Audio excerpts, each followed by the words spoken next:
2 தீமோத்தேயுவுக்கு எழுதின நிருபம் 3ஆம் அதிகாரம்.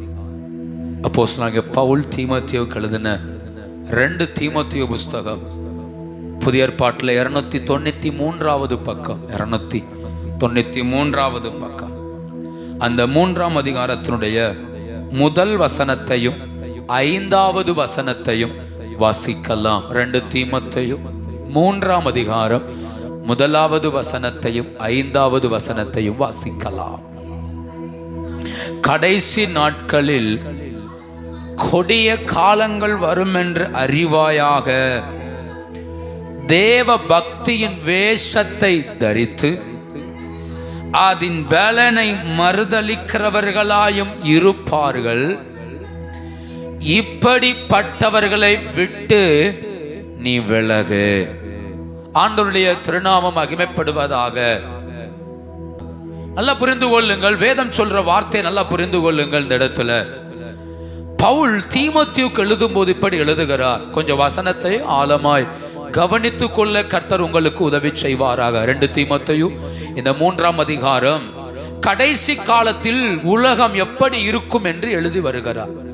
அதுல முக்கியமாய் கடைசி காலத்தில் ஆவிக்குரியவர்கள் எப்படி மாறுவார்கள் என்பதை எழுதும் போது இப்படி எழுதுகிறார்: தேவ பக்தியின் வேஷத்தை தரிப்பார்கள். 1. 2வது 7வது வசனத்துல சொல்றாரு, எவ்வளவு கற்றாலும் உணர்வில்லாதவர்களாய் இருப்பார்கள். எவ்வளவு கற்றாலும் உணர்வில்லாதவர்களாய் இருப்பார்கள். 3வது 8வது வசனம் சொல்லுது, பரீட்சைக்கு நில்லாதவர்கள். பரீட்சைக்கு ஒரு 3 கூட்டத்தை பட்டியலிடுகிறார். 1, தேவ பக்தியின் வேஷத்தை தரிக்கிறவர்கள், அதன் பலனை மறுதலிக்கிறவர்கள். 2, இவர்கள் எப்படிப்பட்டவர்கள்? எவ்வளவு கற்றாலும் உணர்வில்லாதவர்கள். 3வது விசுவாச பரீட்சைக்கு நில்லாதவர்கள். இதுல 1 மட்டும்தான் நமக்கு தியானிக்க நேரம் இருக்கிறது. கர்த்தர் உதவி செய்வாராக. அவர் சொல்றார், தேவ பக்தியின் வேஷத்தை தரித்தவர்கள். பக்தி அல்ல, பக்தியின் வேஷத்தை தரித்தவர்கள். வேஷத்தை தரிக்கிறவன் அதன் பலனை மறுதலிக்கிறான். அப்படின்னா என்ன? ஒரு ஸ்கூல்ல ஒரு ஆனுவல் டே நடக்குன்னு வச்சுக்கோங்க. ஒரு பிள்ளை ராஜாவுடைய வேஷம் போடுது அப்படின்னா அந்த ராஜாவுடைய வேஷம் போட்டு ஸ்டேஜில் நின்று அதை ஆக்ட் பண்ணுது, பேசுது. ஆனா அதுக்கு ராஜ அதிகாரம் கிடையாது. அதற்காக ராஜ மேன்மை அதற்கு என்ன செய்யாது, வராது. ராஜானா உண்மையிலே தேசம் அவனை கண்டு பயப்படும், உலகம் அவனை கண்டு பயப்படும், எல்லாரும் அவனை கண்டு பயப்படுவார்கள், அதிகாரத்துக்கு கீழ்ப்படிவார்கள். ஆனா வேஷம் போடும்போ அதிகாரம் மறுதலிக்கப்படுகிறது. அங்க அதிகாரம் வராது, அங்க அந்த பலன் வராது, ராஜாவுக்குரிய மேன்மை வராது. அதைத்தான் கர்த்தர் சொல்றாரு, இப்போ வேஷம் தரிக்கிறவர்கள் தேவ பக்தியின் பலத்தை மறுதலிக்கிறார்கள். நான் கொஞ்சம் தேவ பக்தியை குறித்து பேச போகிறேன். தேவ பக்தி என்றால் என்ன, வேதம் என்ன சொல்லுகிறது, அந்த பக்தியின் பலன் என்ன என்பதை நாம் கொஞ்சம் ஆழமாய் தியானிக்க போகிறோம். ஆவியானவர் நமக்கு கிருபை தருவாராக. ஆமே, கர்த்தர் நமக்கு உதவி செய்வாராக. அந்த வார்த்தையை நல்லா பாருங்க, வேஷம் தரித்தல்.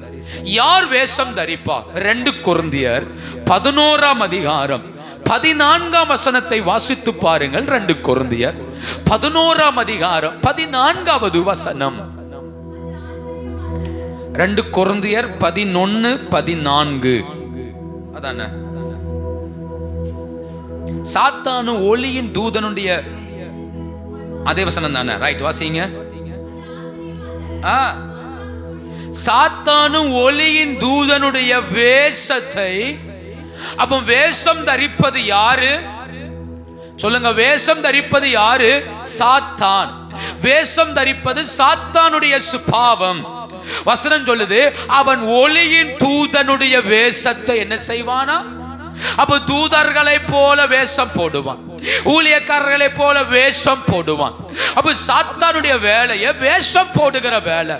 அதனாலதான் பவுல் சொல்றாரு, அநேக ஜனங்கள் தேவ பக்தியின் வேஷத்தை போடுகிறார்கள். பக்தினா என்ன? சும்மா பிராக்டிக்கலா சொல்லுவோமே. இந்த உலகத்துல அநேகர் பக்தி என்கிறதுக்காக தாமே பழமையில் தூரம் வெறுங்காலோடு நடக்கிறார்கள். அநேகர் பக்தி என்கிற பெயரில் தங்கள் சரீரங்களில் அலகுகளை குத்திக் கொள்ளுகிறார்கள். அநேகர் பக்தி என்கிற பெயரில் தீகளில் நடக்கிறார்கள். அநேகர் பக்தி என்கிற பெயரில் எவ்வளவு வசதி இருந்தாலும் அந்த குறிப்பிட்ட விரத நாட்களில் அந்த குறிப்பிட்ட கலர் வஸ்திரத்தை மாத்திரம் தரித்துக் கொள்ளுகிறார்கள். பக்தியின் பெயரில் பெண்கள் எவ்வளவுதான் அழகான முடியா இருந்தாலும் அந்த முடியை மொட்டையடிக்க தங்களை ஒப்புக் கொடுக்கிறார்கள். பக்தி என்கிற பெயரில் முழங்காலிலேயே அந்த ஆலயத்தை சுத்தி நடந்தால் தனக்கு நன்மை நடக்கும் என்று முழங்காலில் நடக்கிறார்கள். பக்தி என்ற பெயரில் பல மைல்கள் டிராவல் பண்ணி எங்கேயாவது இருக்கிற ஒரு ஆத்துல போயோ ஒரு கோயில போயோ வழிபட்டால் நமக்கு நன்மை நடக்கும் என்று ஜனங்கள் தேடி ஓடுகிறார்கள். இதற்கு பேர் என்னது? பக்தி. பக்தி அதாவது என் கடவுள் மேல் இருக்கிற அன்பை நான் ஏதோ ஒரு விதத்தில் என்ன செய்கிறேன்? வெளிப்படுத்துகிறேன். பக்தி. ஆவிக்குரிய உலகத்தில் சொல்லுவோமே, நான் தினமும் முழங்கால் நின்று ஜெபிப்பேன் என்பது ஒரு பக்தி. வருஷத்துல ஒரு 21 நாள் உபவாசம் பண்ணி ஜெபிப்பேன் என்பது கர்த்தர் மேல் இருக்கிற பக்தி. பக்தி. நான் வெண்வஸ்திரம் தான் தரித்துக் கொள்ளுவேன், வேற வஸ்திரம் போட மாட்டேன் அப்படின்னு ஒரு முடிவெடுப்பது கர்த்தர் மேல் இருக்கிற பக்தி. பக்தி இதெல்லாம் வெளிப்பாடுகள், பக்தியின் வெளிப்பாடுகள். ஆனா பவுல் என்ன சொல்றாரு? ஒரு கூட்டம் வேஷம் தரிக்கிறது, பக்தியை போல வேஷம் போடுகிறது, ஆராதிப்பது போல வேஷம், ஜெபிப்பது போல வேஷம், கர்த்தரை தேடுவது போல வேஷம். அப்படின்னா ஒரிஜினலா மாறல, மாறாக அந்த சபை வேஷம் போடுகிறது. ரோமர் 12ஆம் அதிகாரம் 1ஆம் வசனம் 2ஆம் வசனத்துல வேதம் சொல்லுகிறது, இப்பிரபஞ்சத்துக்கு ஒத்த வேஷம் தெரியாமல் அப்படின்னு இருக்கும். இந்த பிரபஞ்சத்துக்கு ஒத்த என்ன தரிக்க கூடாது?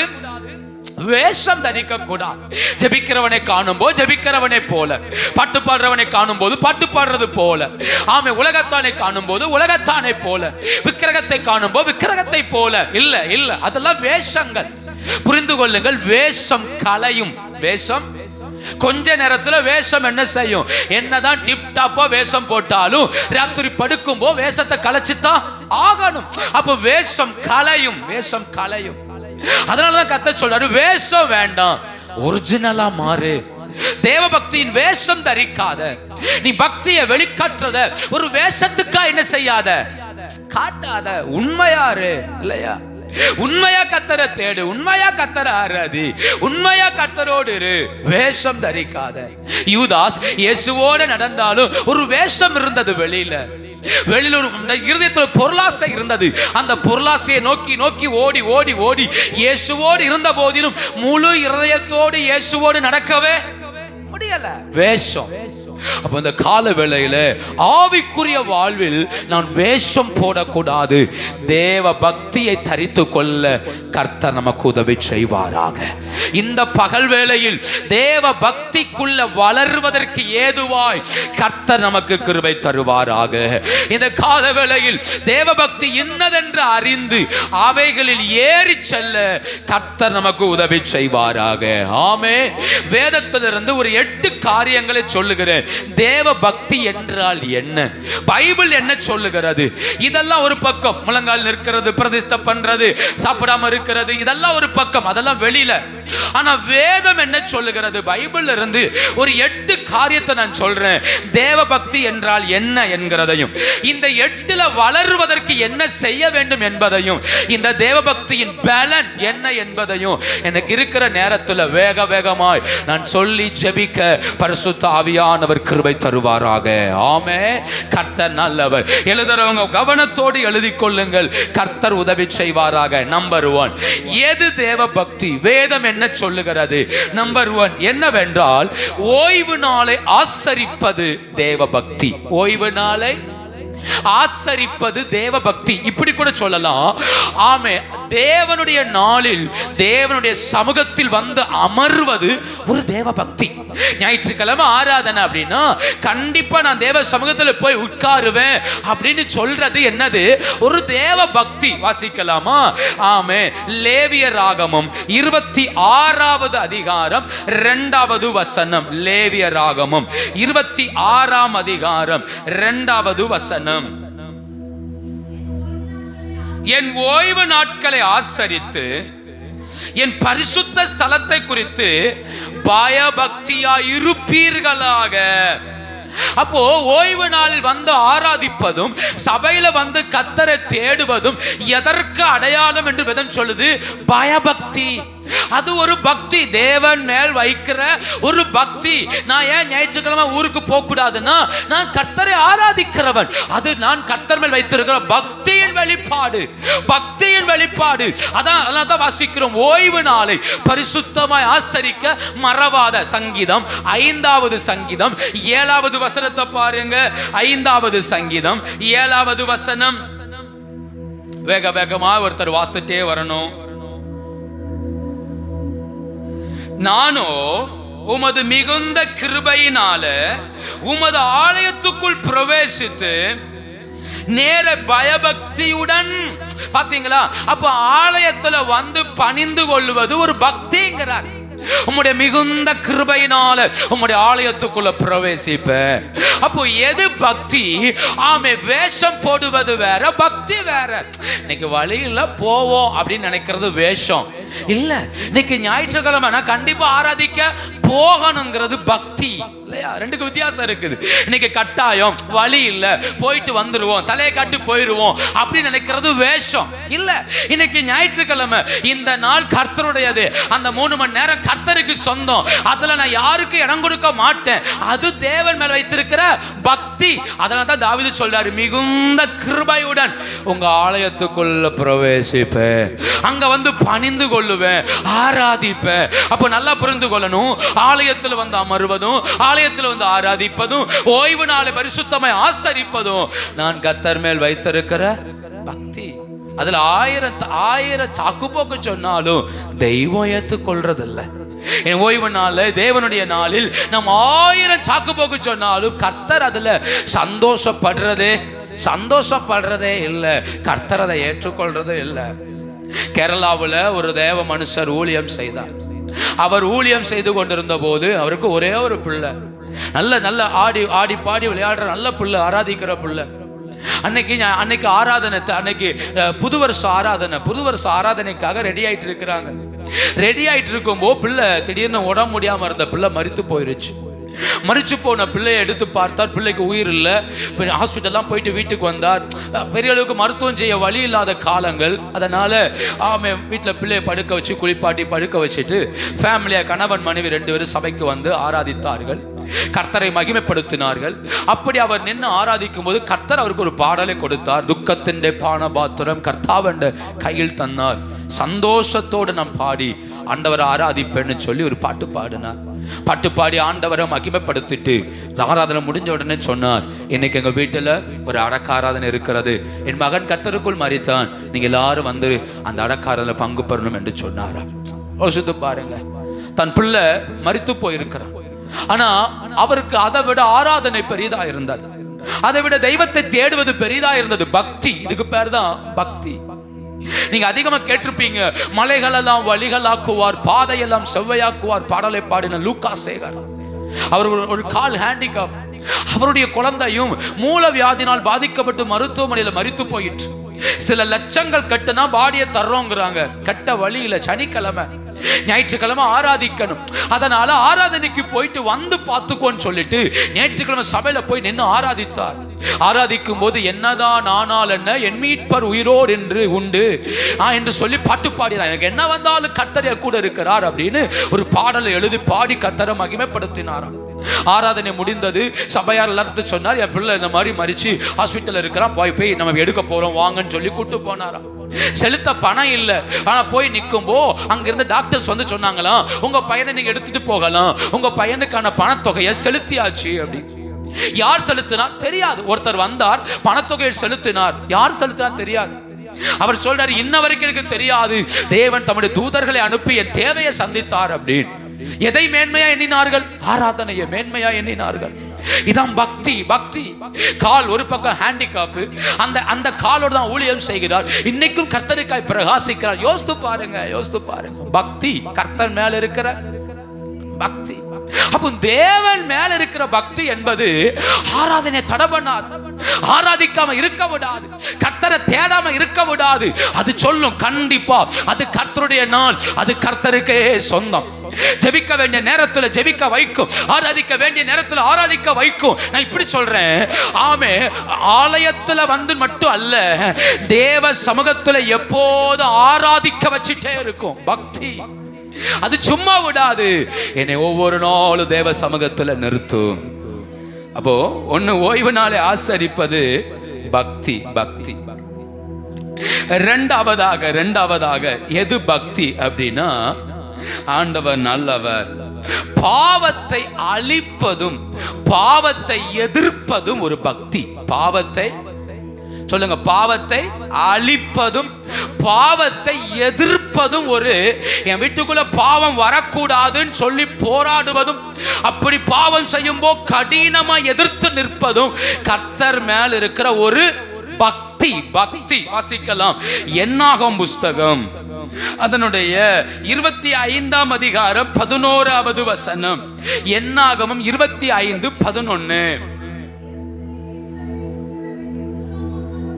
ஆசாரியனாகிய ஆரோனின் குமாரன் எலெயாசாரின் மகன் பினெகாஸ் என் நிமித்தம் அவர்கள் நடுவில் பக்தி வைராக்கியம் காண்பித்ததினால் இஸ்ரவேல் புத்திரமேல் உண்டான என் உக்கிரகத்தை திருப்பினேன். பாத்தீங்களா, பினெகாஸ் என்கிற மனிதனை குறித்து வாசிக்கிறோம். இவன் ஒரு பிரதிஷ்டை பண்ணப்பட்ட ஆசாரியன். அந்த நாட்கள்ல ஜனங்கள் பாவம் செய்து வாதை உள்ள வந்தது. எல்லாரும் வாதையில் அழிந்து கொண்டிருக்கிறார்கள். அப்ப ஒருவன் துணிகரமாய் ஒரு மீதியான ஸ்திரியை கூட்டிட்டு போயிட்டு ஒரு கூடாரத்தில் போய் தவறான காரியத்துக்கு உட்காரும் போ, இதை பார்த்த பினெகாசுக்குள்ள ஒரு வைராக்கியம் வந்தது. பாவம் செய்கிற இவனை அழிக்கணும் என்று நினைத்தான். ஒரு ஈட்டியை கையில் எடுத்துக்கொண்டு ஓடி போய் பாவம் செய்கிற அவர்களை குத்தி அங்கே கொண்டு போட்டான். அவன் கொன்ன உடனே அன்னைக்கு வாதை நிறுத்தப்பட்டது. நல்லா புரிந்து கொள்ளுங்க, நல்லா புரிந்து கொள்ளுங்க. நம்முடைய பிள்ளைகள் நமக்கு நல்லா பிடிக்கலாம், குடும்பத்தை நமக்கு நல்லா பிடிக்கலாம், ஆனால் எவ்வளவு நேசம் வைத்திருந்தாலும் பாவத்தை நாம் எதிர்க்கவில்லை என்றால் கர்த்தர் மேலில் பக்தி இல்லை என்ற அர்த்தம். பாவத்தை நான் எதிர்க்கல, படிக்கிற இடத்துல கூட இருக்கிறவங்க பாவத்துல வாழலாம், ஆனா அவர்கள் நடுவில் நீங்கள் பாவத்தை வெறுக்கவில்லை என்றால் அது பக்தி அல்ல. என் கூட எத்தனை பேர் இருந்தாலும் அவர்கள் நடுவில் நான் கர்த்தருக்காய் வாழ்வேன் என்கிற அந்த வைராக்கியம் தான் பக்தி. பக்தி. அப்ப யோசித்து பாருங்க, பிள்ளைகள் தடுமாறும்போ, பிள்ளைகள் தவறு செய்யும்போ அங்கே பெற்றோர்கள் இரக்கத்தை காட்டக்கூடாது. பினெகாஸ் அங்கே ஒரு கடினத்தை காட்டினான். அவர் பட்டயத்தை எடுத்து 2 பேரை கொன்று போட்டான். வாதை நின்றது. அப்ப பாவத்தை என்ன செய்யக்கூடாது? மறைக்க கூடாது. யோசேப்பு தன் சகோதரர் செய்கிற துன்மார்க்க செயலை தன் தகப்பனுக்கு என்ன செய்தான்? அறிவித்தான். நம்ம வீட்டுக்குள்ள அப்படியே தலைகீழ இருக்கும். 2 கூட்டுக்கல்லாலியா இருக்கும். வீட்டுல 2 கிடந்தா 2 என்னவா இருக்கும்? கூட்டுக்கல்லாலியா இருக்கும். என்னத்தையாவது வாங்கி கொடுத்து நீ சொல்லக்கூடாது, நானும் சொல்ல மாட்டேன் அப்படின்னு அமைதியா என்ன செஞ்சிடும்? 2 கள்ளத்தனமா இருக்கும். யோசேப்பு வீட்டுல கொஞ்சம் வேற மாதிரி. யோசேப்பு துன்மார்க்கத்தை அறிவித்தான், அதனால பகை வந்தது. ஆனா பகை வந்ததுக்காக அவன் பாவத்தை அறிவிக்காமல் இல்லை. பிள்ளைகள் தடுமாறும்போ, தவறு செய்யும்போ அந்த இடத்துல நம்முடைய முகத்தை மாற்ற வேண்டிய இடத்துல மாற்றணும். எல்லா நேரமும் சிரிச்சுட்டே இருந்தீங்கன்னா லூசு நினைச்சிட்டு போயிடுவாங்க உங்களை. இந்த அம்மாவுக்கும் இந்த அப்பாவுக்கும் மண்டையில ஒண்ணும் கிடையாது போல நினைச்சிடும். அப்போ சிரிக்க வேண்டிய நேரத்தில் சிரிக்கணும், ஆனா கண்டிக்க வேண்டிய நேரத்தில் என்ன செய்யணும்? கண்டிக்கணும். அதனாலதான் சபை கண்டிப்பதுல முன்ன நிற்கும். சபை எப்பவுமே கண்டிக்கிறதுல முன்ன நிற்க காரணம், ஏன்னா நீங்கள் கடிந்து கொள்ள முடியாத அநேக காரியங்களை சபையால் மட்டும்தான் என்ன செய்ய முடியும்? கடிந்து கொள்ள முடியும். சபையால் மட்டும்தான் மேற்கொள்ள முடியும். அப்போ பாவத்தை எச்சரிப்பதும் பாவத்தை கடிந்து கொள்வதும் ஒரு பக்தி. இது தேவன் மேல இருக்கிற பக்தி. ஒன்னு என்ன சொன்ன? ஆசரிப்பது பக்தி. 2வது பாவத்தை வெறுப்பு அழிப்பதும் எதிர்ப்பதும் தேவன் மேல இருக்கிற பக்தி. ரொம்ப முக்கியமான ஒண்ணு இந்த 3வது. யார் தேவனை விட்டு விலகினாலும் ஆண்டவருக்காக வாழ்வது ஒரு பக்தி. யார் விலகட்டுமே, யார் தெய்வத்தை விட்டு விலகினாலும், யார் தெய்வத்துக்கு விரோதமா எழும்பினாலும், யார் கர்த்தர் வேண்டான்னு விலகினாலும், சாகும் வரையிலும் கர்த்தருக்காய் வாழ்வேன் என்கிற ஒரு வைராக்கியம் இருக்கு பாருங்க, அதுதான் பக்தி. 1 ராஜாக்கள் 19ஆம் அதிகாரம் 10வது வசனம். 1 ராஜாக்கள் 19ஆம் அதிகாரம் 10வது வசனத்தை வாசிக்கலாமா? வெகு பக்தி வைராக்கியமா இருந்தே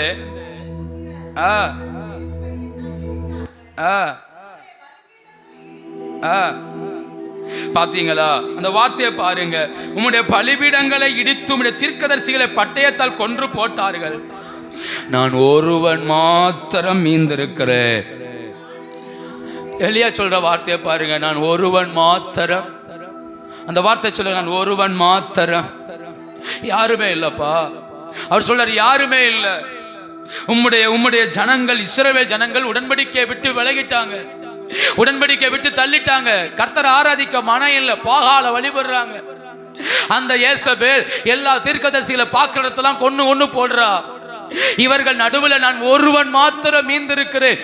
என்னையும் அழித்து போட யேசபேல் வகை தேடுகிறாள், வகை தேடுகிறாள். யோசித்து பாருங்க, நான் ஒருவன் மாத்திரம் மீந்திருக்கிறேன்.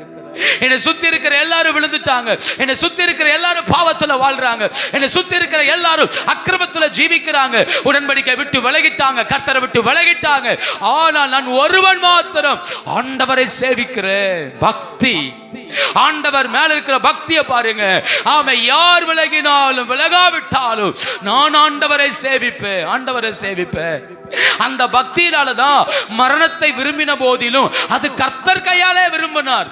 நீரனை கொன்று போடும், நீரனை அழித்து போடும், என் பிராணனை வாங்க தேடுகிற இந்த துன்மார்க்கன் கையில சாகக்கூடாது, நான் கர்த்தருடைய கையில் சாக வேண்டும். அப்ப மரணத்தை கூட கர்த்தருடைய கையில் எதிர்பார்த்தார்.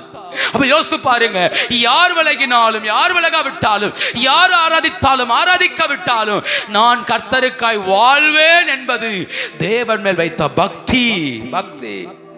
இன்னைக்கு உலகம் வேஷம் போடுது, கர்த்தருக்காய் வாழ்வது போல வேஷம் போடுது. ஆனா சூழ்நிலைகள் எதிராய் மாறும்போ, சூழ்நிலைகள் நம்மளை தாக்கும் போது ஆண்டவரை விட்டே விலகி ஓடிடுறோம், கர்த்தரை விட்டு தூரம் போயிடுறோம். எலியா சொல்றார், இல்ல நான் ஒருவன் தான், ஆனா கர்த்தருக்கு அனுப்பேன். நான் ஒருவன் தான் கர்த்தரை சேவிப்பேன், நான் ஒருவன் தான் கர்த்தருக்காக ஓடுவேன்.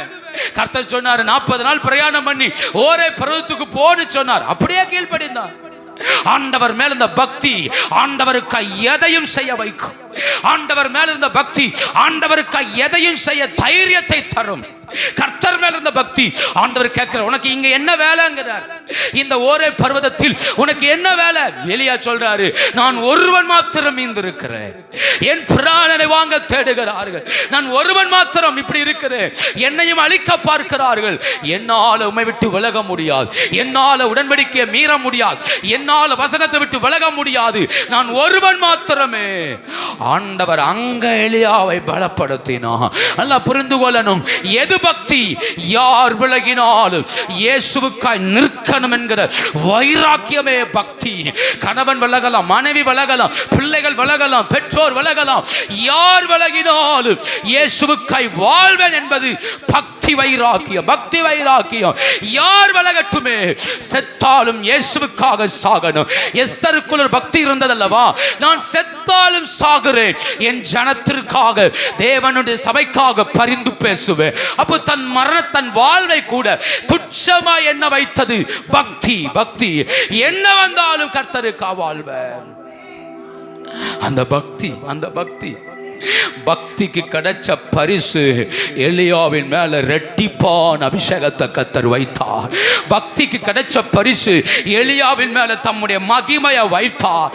எலியாவுடைய பின் ஊழியங்களை கர்த்தர் மகிமைப்படுத்தினார். அப்போ ஆண்டவருக்காய் வாழ வேண்டும் என்கிற பக்தி நம்முடைய வாழ்விலே அடுத்த கட்ட மகிமைக்கு நேர நம்மளை நகர்த்தி செல்லும். ஒன்று ஓய்வு நாளை ஆசரிப்பது பக்தி. இரண்டாவது பாவத்தை அழிப்பதும் பாவத்தை எதிர்ப்பதும் பக்தி. மூணாவது யார் விலகினாலும் தெய்வத்தை விட்டு விலகாமல் இருப்பது ஒரு பக்தி. நாலாவது தேவ எச்சரிப்பை பெற்று மனம் திரும்புதல் ஒரு பக்தி. தேவ எச்சரிப்பை பெற்று, சொல்லுங்க, எச்சரிப்பை பெற்று மனம் திரும்புவது ஒரு பக்தி. எபிரேயருக்கு எழுதின நிருபம் 11ஆம் அதிகாரம் 7வது வசனம். எபிரேயர் 11ஆம் அதிகாரம் 7வது வசனம்.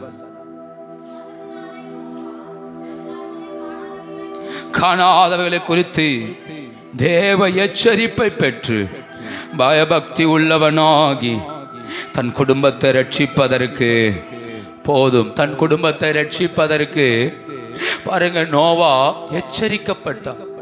நோவாவை கர்த்தர் எச்சரித்தாராம், பூமி அழிய போகிறது, பூமி தண்ணியால் அழிய போகிறது, அதனால நீ ஒரு கொப்பேர் மரத்தால் பேழையை உண்டாக்கு என்று கர்த்தர் எச்சரித்தார். அந்த தேவ எச்சரிப்பை கேட்டு நோவா தன் வாழ்க்கையை தேவன் பக்கம் திருப்பினான். ஆண்டவர் சொன்னதுக்காக கொப்பேர் மரத்தால் மிகப்பெரிய பேழையை உருவாக்கினார். 120 வருஷம் அந்த பேழையை உருவாக்கி 120 வருஷம் தேசம் எங்கும் பிரசங்கித்தான். ஆண்டவர் வரப்போகிறார், வெள்ளத்தினால் அழிக்க போகிறார், பூமி அழிய போகிறது என்று பிரசங்கித்தார். அந்த 120 வருஷத்துல ஒருத்தர் கூட ரட்சிக்கப்படல. ஆனால் தன் குடும்பத்தை ஆதாயப்படுத்தி கொண்டான். அந்த 100 வருஷத்துல தன் குடும்பத்தை தேவனுக்கு நேரே வழி நடத்தினான். எச்சரிப்பை பெற்று மனம் திரும்புவது ஒரு பக்தி. எச்சரிப்பை பெற்று மனம் திரும்புவது ரொம்ப முக்கியங்க. இயேசு கிறிஸ்து சொன்னார், கப்பர்நகூமே, உனக்கு பிரசங்கித்த பிரசங்கங்களும் உனக்கு செய்த அற்புதங்களையும் சோதோமிலையும் கொமராவிலையும் செய்திருந்தா அவன் ரெட்டுடுத்தி சாம்பலில் உட்கார்ந்திருந்து மனம் திரும்பி இருப்பான். ஆனா நீயோ வசனத்தை புறக்கணித்தபடினால் வான பரியந்தம் உயர்த்தப்பட்ட நீ தாழ்த்தப்படுவேன்னு சொன்னார். எருசலேமே, எருசலேமே, கோழி தன் குஞ்சுகளை சேர்த்து அணைக்கிற வண்ணமாய் எத்தனை தரமோ சேர்த்து கொள்ள மனதாயிருந்தேன், உங்களுக்கோ மனதல்ல என்கிறார். அப்ப யோசித்து பாருங்க, மனம் திரும்ப மனமில்லாது இருப்பது பக்தி அல்ல, வேஷம். வசனத்தை கேட்டு மனம் திரும்ப ஆசையே இல்லாமல் போவது ஒரு வேஷம். ஆராதிக்கிறோம், சபைக்கு வருகிறோம், ஆண்டவரை தேடுகிறோம், ஆனா மனம் திரும்புதலே இல்லைன்னா அதுக்கு பேர் வேஷம். நோவா எச்சரிப்பை பெற்று மனம் திரும்பினான். அவனுடைய பயபக்திக்கு பரிசாக அவன் குடும்பத்தை கர்த்தர் காப்பாற்றினார். அப்ப மனம் திரும்புதல் ஒரு பக்தி. பக்தி பக்தியின் வெளிப்பாடு. கர்த்தரனை எச்சரித்தார், கர்த்தரனை சொல்லுகிறார், கர்த்தரனை உணர்த்துகிறார், நான் இதை செய்யக்கூடாது, இது எனக்கு தேவையில்லை, ஆண்டவரே வாழ்க்கையில உதவி செய்யும் என்று தேவனிடத்தில் போராடுவது, மனம் திரும்புவதற்காக கெஞ்சுவது ஒரு பக்தி.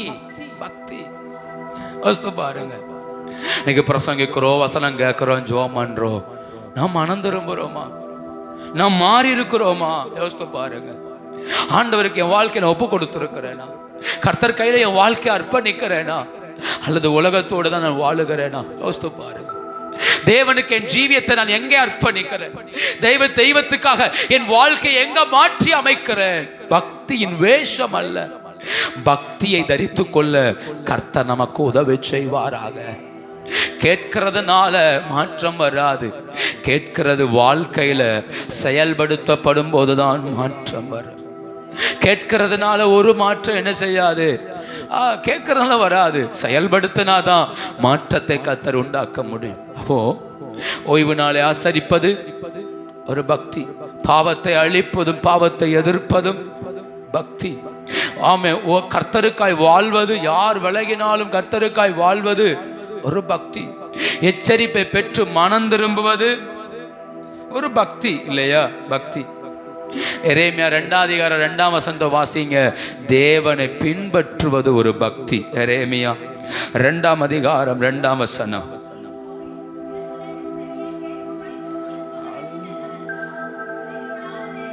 விதைக்கப்படாத தேசமாகிய வனாந்தரத்தில் நீ என்னை பின்பற்றி வந்த இளவயதின் பக்தியையும் நீ வாழ்க்கைப்பட்ட போது உனக்கு இருந்த நேசத்தையும் பாருங்க.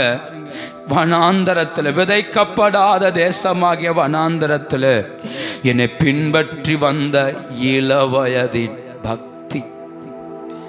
ஆண்டவரை பின்பற்றுவது ஒரு பக்தி. அது எப்ப பின்பற்றினார்களா? விதைக்கப்படாத தேசத்துல, வனாந்தரத்துல நடக்கும் போது நேசரை பின்பற்றினார்கள். அது எந்த அளவுக்கு இருந்துச்சு அந்த பக்தினா, ஆமா, இளவயதின் பக்திங்கிறார். சின்ன வயசுலயே ஆண்டவர் மேல அவ்வளோ பக்தி, இள வயதிலேயே. எப்ப? வனாந்தர தேசம். இங்க ஒண்ணு விதைக்கப்படல, நினைச்சது போல மாற்றம் வரல, நினைச்சது போல ஒன்னும் அசையல, நினைச்சது போல எதுவுமே நடக்கல. ஆனா அந்த இளம் வயதுல கர்த்தர் மேல ஒரு பக்தி இருந்தது. அது என்ன செய்ததுன்னா அவரை பின்பற்ற வைத்தது. அவரை பின்பற்றுதல்னா என்ன? அவர் என்ன அடிச்சுவடுகளில் நடந்தாரோ அதே அடிச்சுவடுகளில் வாழ விரும்புவது இல்லையா? இப்ப நான் என்ன சொல்றேன், நமக்கு முன்ன ஒருத்தர் போறான்னு வச்சுக்கோங்க, நல்லா ஜெபம் பண்ற ஒருத்தரை பார்க்கிறோம். அப்போ ஜெபிக்கிற ஒருத்தரை பார்க்கும்போது நமக்குள்ள என்ன தோணுது? இந்த மனுஷன் மாதிரி நானும் என்ன செய்யணும், ஜெபிக்கணும் அப்படின்னு தோணுது. தோணுன உடனே என்ன செய்யறோம், மறுநாளிலிருந்து அவரை போலவே ஜெபிக்க பிரயாசப்படுகிறோம். அந்த மனிதனை போலவே ஜெபிக்க ஆசைப்படுகிறோம். அந்த ஊழியக்காரை போலவே நம்மளும் ஆவிக்குரிய வாழ்க்கையில் வளர ஆசைப்படுகிறோம். ஏன்னா அவரை பின்பற்றுகிறோம். அவர் செய்த பாணியை நம்மளும் பின்பற்றுகிறோம் இல்லையா? ஆமே. ஒரு நடிகரை பின்பற்றுகிறவன் அவரை போலவே ஸ்டைலை மாற்றிக்கொள்ளுகிறான். அவரை போலவே பேசுறது, அவரை போலவே முடிவெட்டுறது, அவரை போலவே நடக்கிறது. ஏன்? அந்த நடிகரை பிடிச்சிருக்குது. அதனால அது கேட்டால் தன்னை மாற்றிக்கொள்ளுகிறான். பின்பற்றுவது. ஒரு அரசியல் தலைவரை பின்பற்றுகிறவன் அந்த தலைவரை போலவே மாறுகிறான். பின்பற்றுதல். அப்ப நல்லா கவனிங்க, பின்பற்றுதல் என்ன? என் நேசர் எனக்கு முன் வைத்த அடிச்சுவடுகளின்படி அப்படியே நடப்பது, அவர் கற்றுக் கொடுத்த பாதையில் அப்படியே ஓடுவது இல்லையா? பின்பற்றுதல். அப்போ இங்க சொல்றாரு, நீ எப்ப பின்பற்ற தெரியுமா? வனாந்தரத்துல. அது விதைக்கப்படாத தேசம்.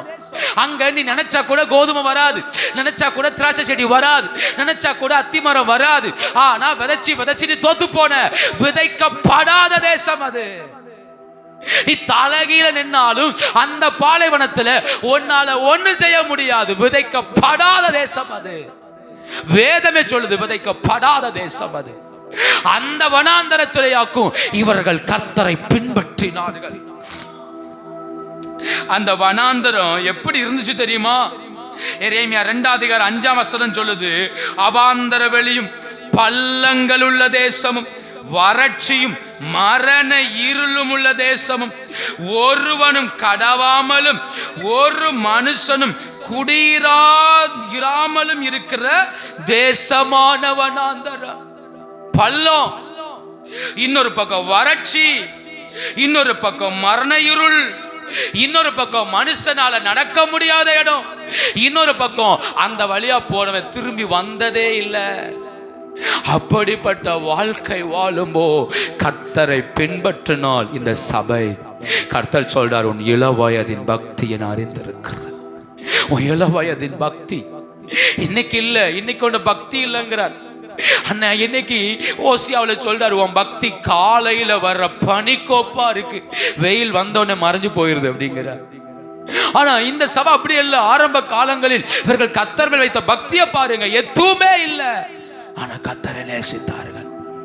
எதுவுமே இல்லை, கர்த்தரை பின்பற்றினார்கள். இந்த கால வேளையில எதுங்க பக்தி? எதுங்க தேவன் மேல் உள்ள பக்தி? எனக்கு நன்மை நடக்குதோ இல்லையோ, ஆசீர்வாதம் நடக்குதோ இல்லையோ, சுகம் கிடைக்குதோ கிடைக்கலையோ, வாய்ப்பு கிடைக்குதோ கிடைக்கலையோ, நான் நினைச்சது போல உயர்வு வருதோ இல்லையோ, உயிர் வாழும் வரையிலும் கர்த்தருக்காக அவர் காட்டின பாதையில வாழ்வேன் என்பதுதான் பக்தி. அவர் காட்டின பாதையில் ஓடுவேன் என்பது பக்தி. எனக்கு தேவன் தந்த பாதை அது. இது வனாந்தரம். நீ விதைச்சு பிரயோஜனம் இல்லை, பரவாயில்ல, அவரை பின்பற்றுவேன். நான் அடிக்கடி யோசிக்கிற ஒரு வசனம், அடிக்கடி தியானிக்கிற ஒரு வசனம், எசாயா 50:1.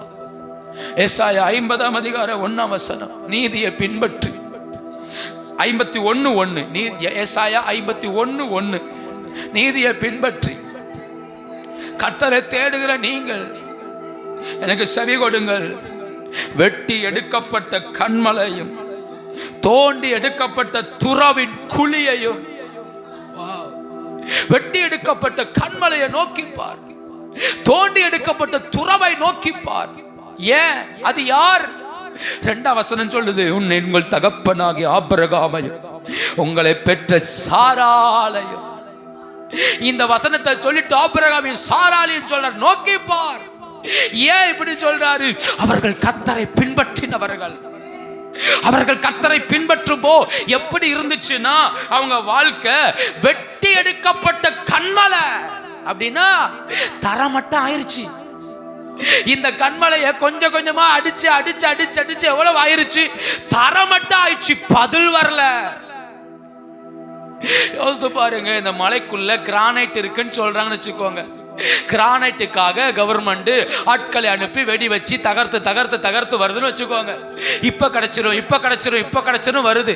கடைசியில மலையே தரமட்டம் ஆயிருச்சு. எது வரல? கிரானைட் வரலன்னா அந்த மலையை உடைக்கிறதுக்கு போட்ட அத்தனை எஃபோர்ட்டும் வேஸ்ட், அத்தனை பிரயாசமும் வேஸ்ட். ஒரு மலையத்தான் காணும். 25 வருஷமா போட்ட எஃபோர்ட் வேஸ்ட். 25 வருஷமா வெட்டி எடுக்கப்பட்ட கண்மலை ஒண்ணும் கிடையாது. வாக்குத்தத்தம் கிடையாது, தேவனுடைய நன்மை இல்ல, வாக்குத்தத்தம் நிறைவேறல. சும்மா வானத்தை காட்டுறாரு, பூமியை காட்டுறாரு, புழுதியை காட்டுறாரு, நடக்க சொல்றாரு. இப்படியே 25 வருஷம் வசனம் சொல்லுது, நோக்கி பார் வெட்டி எடுக்கப்பட்ட கண்மலை. ஆபிரகாம் சாதாரண ஆள் கிடையாது, மலை மாதிரி இருந்தவன். கடைசியில் 25 வருஷம் கழிச்சு பேல நட்டு நின்றார். ஆபிரகாம் சாதாரண ஆள் கிடையாது, மலை மாறி ஜீவித்தவன். அவனுக்கு எல்லா நன்மையும் இருந்தது. அவனை கண்டு ராஜாக்களை பயந்தார்கள். ஆனா 25 வருஷம் கழிச்சு ஆண்டவர் நான் வீட்டை கட்டுவேன்னு சொல்லும்போ ஆபிரகாம் சொல்றார், வயதான கலவன், சரீரம் செத்து போன கலவன், சாராளுடைய கர்ப்பம் செத்து போனது. யோசித்து பாருங்க, மலை பிளாட் ஆயிருச்சு. மலையா இருக்கும்போ நன்மை நடந்திருக்கலாம். மலை பிளாட் ஆயிருச்சு. ஆனா அப்பவும் ஆபிரகாம் கர்த்தரை பின்பற்றினான். ஆபிரகாம் மலை, சாராள் துறவு. சாராளை குறித்து வாசிக்கிறோம், வெட்டி எடுக்கப்பட்ட துறவு. துறவு அப்படின்னா கர்த்தரோட ஆழத்தை பாரு, எங்க இருக்குன்னு பாரு. இப்ப தண்ணி வரும், இப்ப தண்ணி வரும், இப்ப தண்ணி வரும். தோண்டி தோண்டி தோண்டி எத்தனை ஆயிரம் அடிகள் என்ன செஞ்சிருச்சு, கீழே போயிருச்சு. கர்த்தர் சொல்றாரு, நீங்கள் தோண்டி எடுக்கப்பட்ட அந்த துறவின் குழியை என்ன செய்யுங்கள், நோக்கி பாருங்கள். அந்த குழியின் ஆழத்திலிருந்து பிறந்த கூட்டம் நீ. யோசித்து பாரு, அவர்கள் கர்த்தரை எவ்வளவு பின்பற்றினார்கள் என்றால், குழிய போய் பாருங்கிறாரு. குழிய போய் பாரு, அவன் கர்த்தரை பின்பற்றின குழிய பாரு. அவ்வளவு தோண்டி இருக்கிறான். 25 வருஷமா தோண்டின தோண்டல், 25 வருஷமா இப்ப இப்ப இப்பன்னு அவன் தோண்டினான். அந்த குழி அவ்வளவு ஆழமா இருக்குது. கொஞ்சம் தண்ணீர் ஊறிச்சு, குழி நிரம்பிருச்சு. கொஞ்சம் தண்ணி ஊறிச்சு, இப்ப குழி நிரம்பிருச்சு. குழி நிரம்பினதுனால கர்த்தர் சொல்றாரு, ஆபிரகாமையும் உங்களை பெற்ற சாராளையும் நோக்கி பாருங்கள். அவன் ஒருவனாய் இருக்கையில் நான் அவனை அழைத்து அவனை ஆசீர்வதித்து அவனை பெருக பண்ணினேன். ஏ குழிய பாரு, பல ஆயிரம் அடி ஆழத்துல கிடக்குது. ஆனா இன்னைக்கு நிரம்பி வழியுதுன்னா ஒருத்தன் போட்ட பக்தியின் வெளிப்பாடு. பக்தியின் வெளிப்பாடு. அவன் அவ்வளவு பக்தியாய் கர்த்தரை ஆராதித்தவன். சாட்சி, அவனுடைய மலையை பார், மலையை காணும். சாட்சி, குழிய பார். இந்த குழி எவ்வளவு ஆழம்னு தெரியல, பக்தியின் வெளிப்பாடு. கர்த்தர் நல்லவர். யோசேப்பை தூக்கி போட்ட குழி 200 அடிக்கும் அதிகமான ஆழமான குழி அப்படிங்கிறாங்க. 200 அடிக்கும் அதிகமான ஆழமுள்ள குழி யோசேப்பு விழுந்த குழி. அன்னைக்கு தண்ணி இல்லை, அன்னைக்கு வெறும் குழி, அன்னைக்கு பால் கிணறு. அதற்குள் இருந்து கதறினான். ஆனால் யோவான் சுவிசேஷம் 4ஆம் அதிகாரத்தில் வாசிக்கிறோம், இயேசு கிறிஸ்து ஒரு கிணற்றண்டையில் இருந்தார். அந்த கிணறு யாக்கோபு யோசேப்புக்கு கொடுத்த கிணறு. அந்த சீகார் என்கிற அந்த வசனத்தை வாசிங்க பார்க்கலாம். யோவான் சுவிசேஷம் 4ஆம் அதிகாரம். கர்த்தர் நல்லவர். 5வது வசனம். யாக்கோபு யோசேப்புக்கு கொடுத்த நிலத்துக்கு அருகே இருந்த சீகார் எனப்பட்ட ஊருக்கு வந்தார். அங்கே யாக்கோபுடைய கிணறு இருந்தார். இந்த நிலம் யாருடைய தெரியுமா? யோசேப்புக்கு. யாக்கோபு கொடுத்த நிலம். யாக்கோபுக்கு தெரியாது. யாக்கோபுடைய உள்ளம் சொல்லுது, இந்த சீகேம் இல்ல சீகேம்ல இருக்கிற இந்த துறவை, இந்த கிணத்தை யோசேப்பு பேர்ல எழுதி வைக்கணும்னு யாக்கோபுக்கு ஒரு ஆசை. எழுதி வச்சிட்டார். அவருக்கு தெரியாது இதுல விழுந்தவன் என்று. ஆனா இயேசு கிறிஸ்து நாட்கள வசனம் சொல்லுது, ஒட்டுமொத்த ஊரே இந்த கிணத்துல தண்ணி குடிக்குது. ஒட்டு ஒட்டுமொத்த ஊரே இந்த கிணத்துல வந்து தண்ணி எடுத்துட்டு போகுது. ஒட்டுமொத்த ஊருக்கே இந்த கிணறு ஆசீர்வாதமா இருக்குது. ஆனா ஒரு நாள் இந்த கிணறு சொல்லும், இதற்குள் யோசேப்பு கடந்தான். இதற்குள் யோசேப் என்கிற ஒருவன் கர்த்தரை பின்பற்றினதற்காக, கர்த்தருக்காய் வைராக்கியமாய் வாழ்ந்ததற்காக, பாவத்தை எதிர்த்ததற்காக, தேவன் கொடுத்த தரிசனங்களை தன் குடும்பத்தில் பேசினதற்காக அவன் வாழ்ந்த ஒரு இடம் இந்த குழி. இப்போ தண்ணி நிரம்பி வழியுது. இப்ப நிரம்பி வழியுது. எதற்கு இதையெல்லாம் அடையாளமா வைத்திருக்கிறாள்? பின்பற்றி வந்த குழியை போய் பார், அது சொல்லும் இதற்குள் ஒருவன் வேர்வை சிந்திருக்கிறான், இதற்குள் ஒருவன் ரத்தம் சிந்திருக்கிறான். கர்த்தருக்காய் வாழ்ந்ததுக்காக ஒருவன் மலையவே துளைத்திருக்கிறான். ஒருத்தி கர்த்தருக்காய் வாழ்ந்ததுனால அகல பாதாள வரைக்கும் குழி ஆழமாய் இருக்கிறது. இப்ப கர்த்தர் சொல்றாரு, நீ தண்ணி குடிக்கிறல்ல, இப்ப அந்த கிணத்துல நிரம்பி வழியுது இல்ல, ஏ இந்த கிணத்துக்காக ஒருவன் தன் ஜீவனையை தியாகம் பண்ணியிருக்கிறான். ஆண்டவரை பின்பற்றுவது என்பது சாதாரணமானது அல்ல.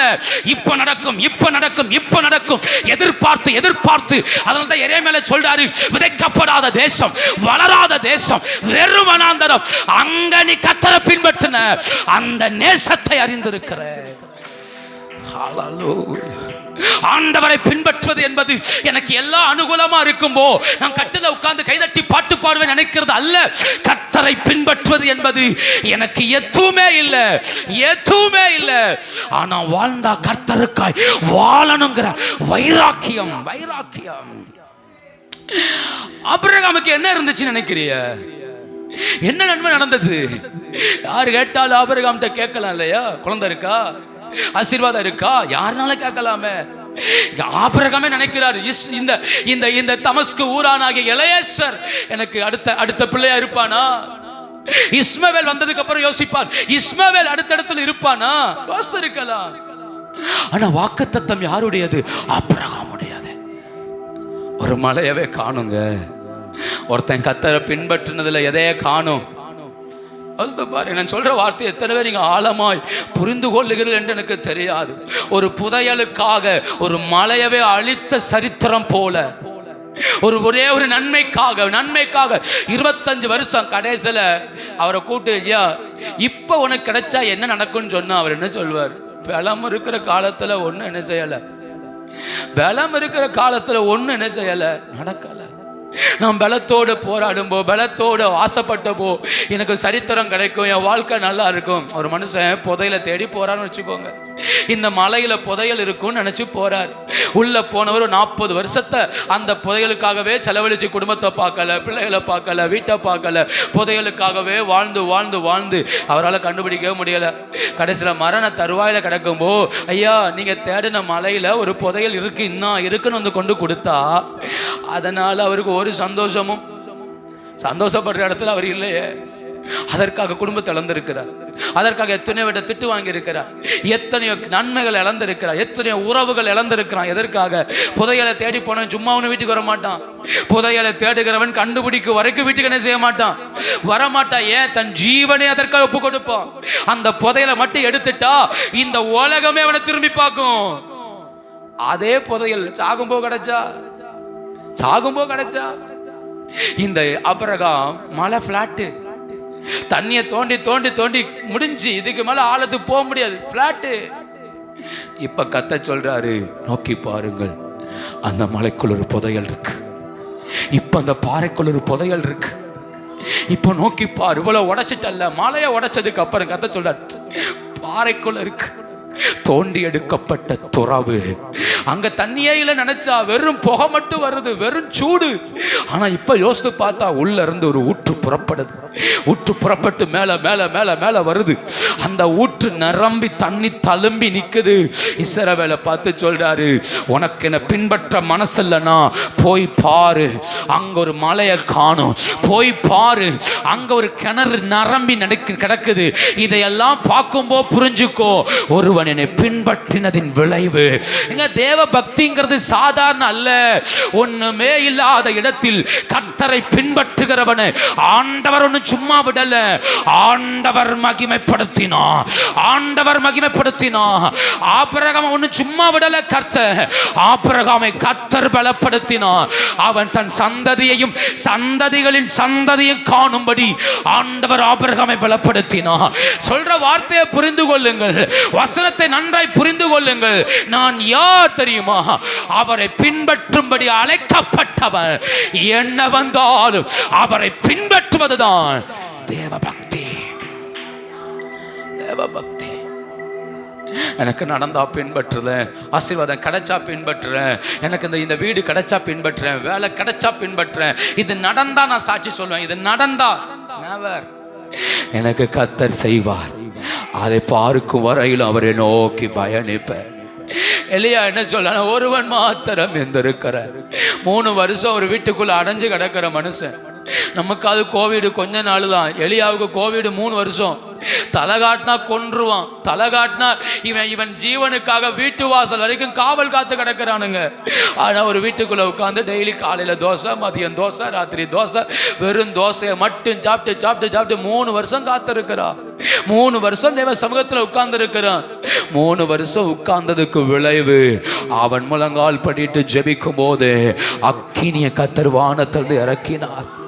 அவன் முழங்கால் படிட்டு ஜெபிக்கும் போது கையளவு மேகம் வந்து மிகப்பெரிய செழிப்பைய தேசத்துக்கு கொண்டு வந்தது. அவன் நெருக்கத்திலையும் கர்த்தரை பின்பற்றுவது தேவ பக்தி. தேவ பக்தி. ஓய்வு நாளை ஆசரிப்பது ஒரு தேவ பக்தி. பாவத்தை அழிப்பதும் பாவத்தை எதிர்ப்பதும் ஒரு தேவ பக்தி இல்லையா? 3வது, யார் தேவனை விட்டு விலகினாலும் கர்த்தருக்காய் வாழ்வது ஒரு பக்தி. 4வது, எச்சரிப்பை பெற்று மனம் திரும்புவது ஒரு தேவ பக்தி. அடுத்து 6வது, தேவனை பின்பற்றுவது பக்தி. 6 தானே? 5. ஓகே. தேவனை பின்பற்றுவது. 6வது ஒரே ஒரு காரியத்தை மட்டும் சொல்லி நான் கடந்து போகிறேன் அடுத்த பகுதிக்கு. இல்லை, ஆண்டோட வருகைக்காய் காத்திருப்பது ஒரு தேவ பக்தி. வருகைக்காய் காத்திருப்பது. லூக்காஸ் விசேஷம் 2ஆம் அதிகாரம் 25ஆம் வசனம். லூக்காஸ் விசேஷம் 2ஆம் அதிகாரம் 25வது வசனம். அப்பொழுது சிமியோன் என்னும் பெயர் கொண்ட ஒரு மனுஷன், அவன் நீதியும் தேவபக்தியும் உள்ளவனாய் இஸ்ரவேலின் ஆறுதல் வர காத்திருந்தவனுமாயும் இருந்தான். அவன் மேல் பரிசுத்த ஆவி இருந்தான். பக்தி உள்ளவன், காத்திருக்கிறவன். வருகைக்காக சிமியோனுடைய கண்கள்லாம் எதை நோக்கி இருந்தது? வருகைக்காக. மேசியாவை காணும் முன்னே நீ மரிப்பதில்லைன்னு கர்த்தர் சொல்லி இருந்தார். அந்த ஒரு வார்த்தையை கையில பிடித்து கொண்டு மேசியாவின் வருகைக்காய் காத்திருக்கிறார். கன்னிகை கர்ப்பவதியாகி ஒரு குமாரனை பெறுவாள், அவருக்கு இம்மானுவேல் என்று பெயரிடுவார்கள் என்கிற வேத வாக்கியம் இருக்கிறது. கையில வசனத்தை வைத்துக் கொண்டு காத்திருந்தார். இந்த காலவேளையில் எது தெரியுமா தேவ பக்தி? இயேசுவின் வருகைக்காய் காத்திருப்பது தேவ பக்தி. நான் இப்படி சொல்றேன், 2 விதத்துல சொல்றேன். ஒண்ணு, ஒவ்வொரு நாளும் என் வீட்டுக்குள்ள இயேசு வரணும்னு காத்திருப்பது ஒரு பக்தி, ஒரு வருகை. ஒரு நாள் என்னை சேர்த்துக்கொள்ள வருவார் என்கிற எதிர்பார்ப்பு ஒரு வருகை. இந்த 2மே இருக்கணும். 101ஆம் சங்கீதம் 2ஆம் வசனம் நினைக்கிறேன், வாஸ்து பாருங்க. 101வது சங்கீதம் 2ஆம் வசனம். உத்தமமான வழியில விவேகமாய் நடப்பேன், எப்பொழுது என்னிடத்தில் வருவே, என் வீட்டுல உத்தம இருதயத்தோடு என்ன செய்வேன். தாவீது எப்படி ஜெபம் பண்றாரு பாருங்க. எப்போது என்னிடத்தில், இந்த வார்த்தையை சொல்லி பாருங்க, எப்போது என்னிடத்தில், என் வீட்டில் உத்தம இருதயத்தோடு நடந்து கொள்ளுவேன். அவர் சொல்றாரு, ஒவ்வொரு நாளும் கர்த்தத்தை கேட்கிறாரு, எப்பப்பா வருவீர், எப்பப்பா வருவீர். இந்த வருகை டெய்லி என் வீட்டுக்குள்ள வர்றது. உங்க ஆசீர்வாதம் என் வீட்டுக்குள்ள வரணும், உங்க பிரசன்னம் என் வீட்டுக்குள்ள வரணும், உங்க மகிமை என் வீட்டுக்குள்ள வரணும், நீர் என் வீட்டுக்குள்ள உலாவணும், நீர் என் வீட்டுக்குள்ள நடமாடணும், நீர் என் வீட்டுக்குள்ள வாழணும். அந்த ஏக்கம் அது ஒரு பக்தி. சும்மா ஒண்ணு ஆண்டவரே என் வீட்டுக்குள்ள வாருன்னு சொல்றது ஏதோ பேருக்கு அல்ல, பக்தி. ஏன்னா அவர் சொல்றாரு, வாருன்னு சொல்றவன் எப்படி நடந்து கொள்வானா? உத்தமத்தோடு. தன் வீட்டுல எப்படி நடப்பானா சொல்லுங்க, எப்படி நடக்கிறான்? உத்தமத்தோடு. நீங்க போறீங்க வீட்டுக்கு போகும்போது சாயங்காலம் வீட்டுக்கு வாங்கன்னு என்று சொன்னா கண்டிப்பா வீடு எவ்வளவு குப்பையா இருந்தாலும் நான் உட்கார அந்த ஹாலையாவது என்ன செய்வீங்க? ஃபேக்ட் தானே, இதான் ரியாலிட்டி. சரி, நீ பாஸ்டர் வருவார், இந்த ஹாலையாவது என்ன செய்வோம்? க்ளீன் பண்ணி போடுவோம். என்னை கூப்பிட்டீங்க, நான் வரணும். நான் வர்றதுக்குள்ள மற்ற இடம் எப்படி கிடந்தாலும் நான் எனக்கு தேவை அந்த ஹால் மட்டும்தான். அதே இது உங்கள் வீட்டில் நான் தங்குறேன், இன்னைக்கு ராத்திரி என்ன செய்யணும்? நான் உங்கள் வீட்டில் தங்கணும், ஃபேமிலியாக வரணும் அப்படின்னா நான் வீட்டுக்கு வரேன்னா எனக்குன்னு ஒரு பெட்ரூம் என்ன செய்யணும்? அது எப்படி குப்பையாக கிடந்தாலும் வீட்டில் போய் அதை ரெடி பண்ணி சரிப்படுத்தி என்ன செய்யணும்? அதை தயார்படுத்தி வைக்கணும். ஏன்னா நான் என்ன செய்யணும்? அந்த ரூம்ல தங்கணும். அப்ப யோசித்து பாருங்க, ஒருத்தர் வீட்டுக்கு வரணும்னா அந்த வீடு தன்னால என்ன ஆகுறது? ஆயத்தமாகுது இல்லையா? ஒரு நாள் கர்த்தர்ட்ட ஜெபம் பண்ணணும், என் வீட்டுக்குள்ளே போ வருவீர் ஆண்டவரே. அதனால எப்ப வருவீன்னு தெரியல, உத்தம இருதயத்தோட என்ன செய்கிற? பயந்து பயந்து நடக்கிறேங்க. காலையில வருவாரா, பகல்ல வருவாரா, கர்த்தர் எப்ப வருவார், தேவ பிரசன்னம் எப்ப வரும் தெரியல. அதனால என்ன சொல்றாரு? உத்தம இருதயத்தோட என்ன செய்கிறேன்? என் முழு இருதயத்தோட தேடுறேன். எங்க போனாலும் இருதயம் சொல்லுது கர்த்தர் வருவார், கர்த்தர் வருவார். அவருடைய பிரசன்னம் வீட்டுக்குள்ள வரணும். ஒருவேளை இன்னைக்கு தேவ பிரசன்னத்தை அன்னைக்கு அந்த மனுஷன் உணரலன்னா என்ன சொல்லி அழுதுருப்பார் நினைக்கிய? ஆண்டவரே, என்னால உணர முடியலையே. இன்னைக்கு நீர் வரலையா? இன்னைக்கு உங்களுடைய பிரசன்னத்தை நான் பார்க்கலையா? இன்னைக்கு என் வீட்டுக்குள்ள உங்களுடைய பிரசன்னம் வரலையே. அந்த மனுஷன் ஏங்குறாரு. உத்தம இருதயத்தோட என்னை ஏன் மாற்றிக்கொள்ற? நீர் வருவீர். என் வீட்டையை சுத்தப்படுத்துற, நீர் வருவீர். குற்றம் இல்லாமலே கைகளை சுத்தப்படுத்துற, ஏன் நீர் வருவீர். எப்போது என் வீட்டுக்குள்ள வருவீர். மரியாள் தன் வீட்டுக்கு இயேசு வரும்போதெல்லாம் அவருடைய பாதத்திலேயே அமர்ந்திருக்கிறார். அப்படின்னா அவன் என்ன நினைச்சிருப்பா? எப்ப இயேசு வருவார், பெத்தானியாவுக்கு எப்ப வருவார், இந்த ரூட்ல எப்ப ஊழியத்துக்கு வருவார். வரும்போதெல்லாம் இயேசுவை கூப்பிட்டு உட்கார வச்சு ஒரு பாதத்துல உட்கார்ந்து வசனத்தை கேட்கணும். அவளுக்கு ஆசையை பார்த்தீங்களா? அந்த வசனத்தை கேட்கணுங்கிற வாஞ்சை. அதனாலதான் மரியாள் தன்னை விட்டு எடுபடாத நல்ல பங்கை எப்ப வருவீர்? சூனோமியால் சொல்றா, என் வீட்டுக்கு எப்ப இந்த ஊருக்கு, இந்த சூனோம் ஊருக்கு எப்ப வந்தாலும் என் வீட்டுல தங்கணும். மேல் மாடியில ரூம் எடுத்து கட்லு போட்டு மேஜெல்லாம் ரெடி பண்ணி வச்சிருக்கிறா. யாருக்காக? எலிசாவுக்காக. எப்ப வந்தாலும் என் வீட்டுல என்ன செய்யணும்? அப்போ எலிசாவுக்கு தெரியும் இந்த ரூட்ல போனா இந்த வீட்டுல என்ன செய்யலாம்? தங்கலாம். அப்போ சூனோமியால் காத்திருப்பா, எப்ப வருவார் எலிசா. என் வீட்டுல வந்தா எனக்கு ஒரு சமாதானம், என் வீட்டுல வந்தா ஒரு ஆசீர்வாதம். அப்ப யோசித்து பாருங்க, அன்னைக்கு அநேகர் அவருடைய வருகைக்காக என்ன செய்தார்கள்? காத்திருந்தார்கள். காலையில எழுப்பி ஜெபிக்கணும், என் வீட்டுக்குள்ள வாரு ஆண்டவரே. ராத்திரி படுக்கும் முன்ன ஜெபிக்கணும், என் வீட்டுக்குள்ள வாரு ஆண்டவரே. பக்தி உள்ளவன் வருகைக்காக காத்திருக்கிறான். பக்தி உள்ளவன் தேவ பிரசன்னத்துக்காய் காத்திருக்கிறான். கொஞ்சம் பிரசன்ன இல்லைன்னா அவனால இருக்க முடியாது. அதை சரிப்படுத்தாமல் அவனால நிம்மதியா வாழவே முடியாது. அதை சரிப்படுத்தாம அவனால எதையும் செய்ய முடியாது. ஏன்னா அவருடைய பிரசன்னத்தை உணரணும், வீட்டுக்குள்ள மகிமையை உணரணும், வீட்டுக்குள்ள தேவ பிரசன்னத்தை பார்க்கணும். பக்தி உள்ளவன் வருகைக்காய் காத்திருக்கிறான். இரண்டாவது, பக்தி உள்ளவன் ராஜாவுடைய வருகைக்காய் காத்திருக்கிறான். அவனுக்கு தெரியும் இயேசு சீக்கிரம் வருவார். அவனுடைய ஆவலெல்லாம் ஒன்னே ஒண்ணுதான், எப்போது வருவீர் ஆண்டவரே. அவனுடைய ஏக்கமெல்லாம் ஒன்னே ஒண்ணுதான், எப்போது வருவீர் ஆண்டவரே. என் இருதயமே தேடுகிறது. ஒரு போன வாரத்துக்கு முந்தின வாரத்தில் அப்போ தலைமுறைகள் அப்படின்னு ஒரு எபிசோடு ஒன்று யூடியூப்ல நடத்துகிறாங்க.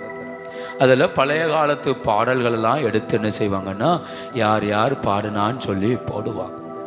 அதில் கடந்த வாரத்துக்கு முந்தின வாரத்தில் பரலோகமே என் சொந்தமே என்று காண்பேனோ அப்படிங்கிற பாடலை ஒரு தேவ மனுஷன் பாடியிருப்பார். அந்த மனுஷன் கண்ணு தெரியாத மனுஷன், அந்த மனுஷன் பாடியிருப்பார். அந்த கிளிப்பு மட்டும் பல லட்சம் வியூவர்ஸ் போச்சு, பல லட்சம்.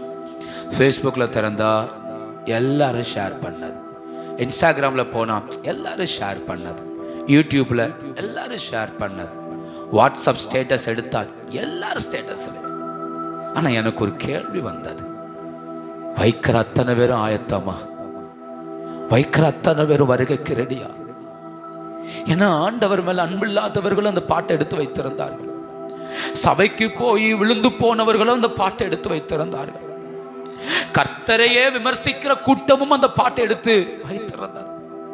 ஸ்டேட்டஸ் வைத்து கண்ணீர் வடிக்கிறது போல 2 பிக்சர், அப்படி காத்திருக்கிறது போல 2 பிக்சர். இதனால் ஒன்றும் கர்த்தர் மயங்குவது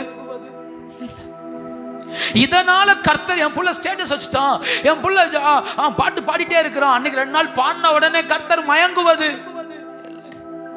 வருகைக்காய் காத்திருப்பது என்பது ரொம்ப ரொம்ப அவசியம்.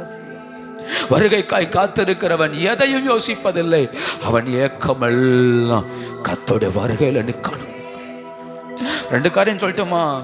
வருகைக்காய் காத்திருக்கிறவன் அபிஷேகத்தை காத்துக்கொள்வான். வருகைக்காய் காத்திருக்கிறவன் பெற்ற தாளந்துகளை பாதுகாத்துக் கொள்ளுவான். ஏன்னா வருகையில் அதை கொண்டு போய் நிறுத்தக்கூடியது. தாளந்த தொலைச்சாலும் வருகையில போக முடியாது, அபிஷேகத்தை தொலைச்சாலும் வருகையில போக முடியாது. ரொம்ப முக்கியம் ரட்சிப்பின் வஸ்திரம். வஸ்திரத்தை தொலைச்சாலும் எங்க போக முடியாது, வருகையில போக முடியாது. அப்ப வேஷம் போடுற கூட்டம் எல்லாம் வருகையில நிற்காது. நான் வேஷம் போறேன்டா, நேரத்தையும் உண்மையிலே கர்த்தரை தேடட்டும்.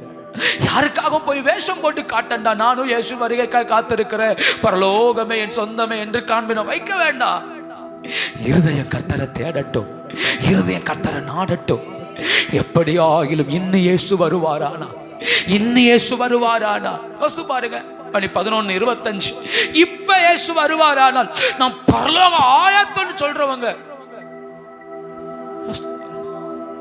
இப்ப இயேசு வந்தான் ஆயத்தம். வாலிப தம்பி தங்கச்சி யோசித்து பாருங்க, இப்ப இயேசு வந்தா ஐ அம் ரெடி. யோசித்து பாருங்க, பக்தி என்கிறது எப்போது ஆயத்தமா இருப்பது. இயேசு வருவார், அவருடைய வருகைக்காய் காத்திருக்கணும்.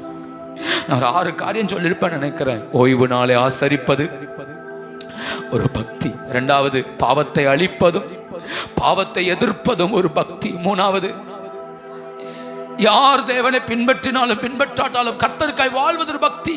4 எச்சரிப்பை பெற்று மனம் திரும்புவது ஒரு பக்தி. 5 தேவனை பின்பற்றுவது ஒரு பக்தி. 6வது வருகைக்காய் காத்திருப்பது ஒரு பக்தி. 6 காரியம் சொல்றேன், இதோட போதும். இந்த பக்தி எனக்குள் வளர வேண்டுமானால், இந்த பக்தி எனக்குள் வளர வேண்டுமானால் என்ன செய்வது? அதுக்கு பேர் தான் பக்தி விருத்தி. பக்தி இது பக்தி, இதுதான் பக்தி. ஆனா இதோட நின்னாலும் போதா, அது பக்தி என்ன செய்யணும்? விருத்தி அடைவதற்கு என்ன செய்வது?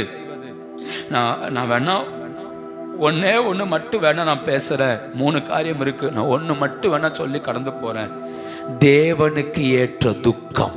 தேவனுக்கு ஏற்ற, சொல்லுங்க, தேவனுக்கு ஏற்ற துக்கம். துக்கம் 2 கொரிந்தியர் 7ஆம் அதிகாரம் 10ஆம் வசனம் 11வது வசனம். 2 கொரிந்தியர் 7ஆம் அதிகாரம்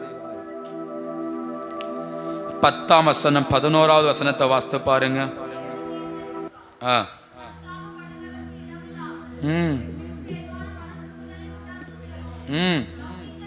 லௌகிக துக்கமோ பாருங்கள்,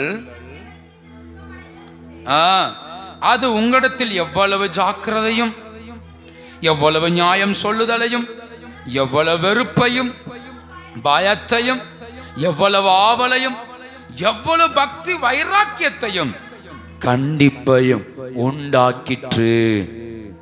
சொல்லுங்க, தேவனுக்கு ஏற்ற துக்கம்.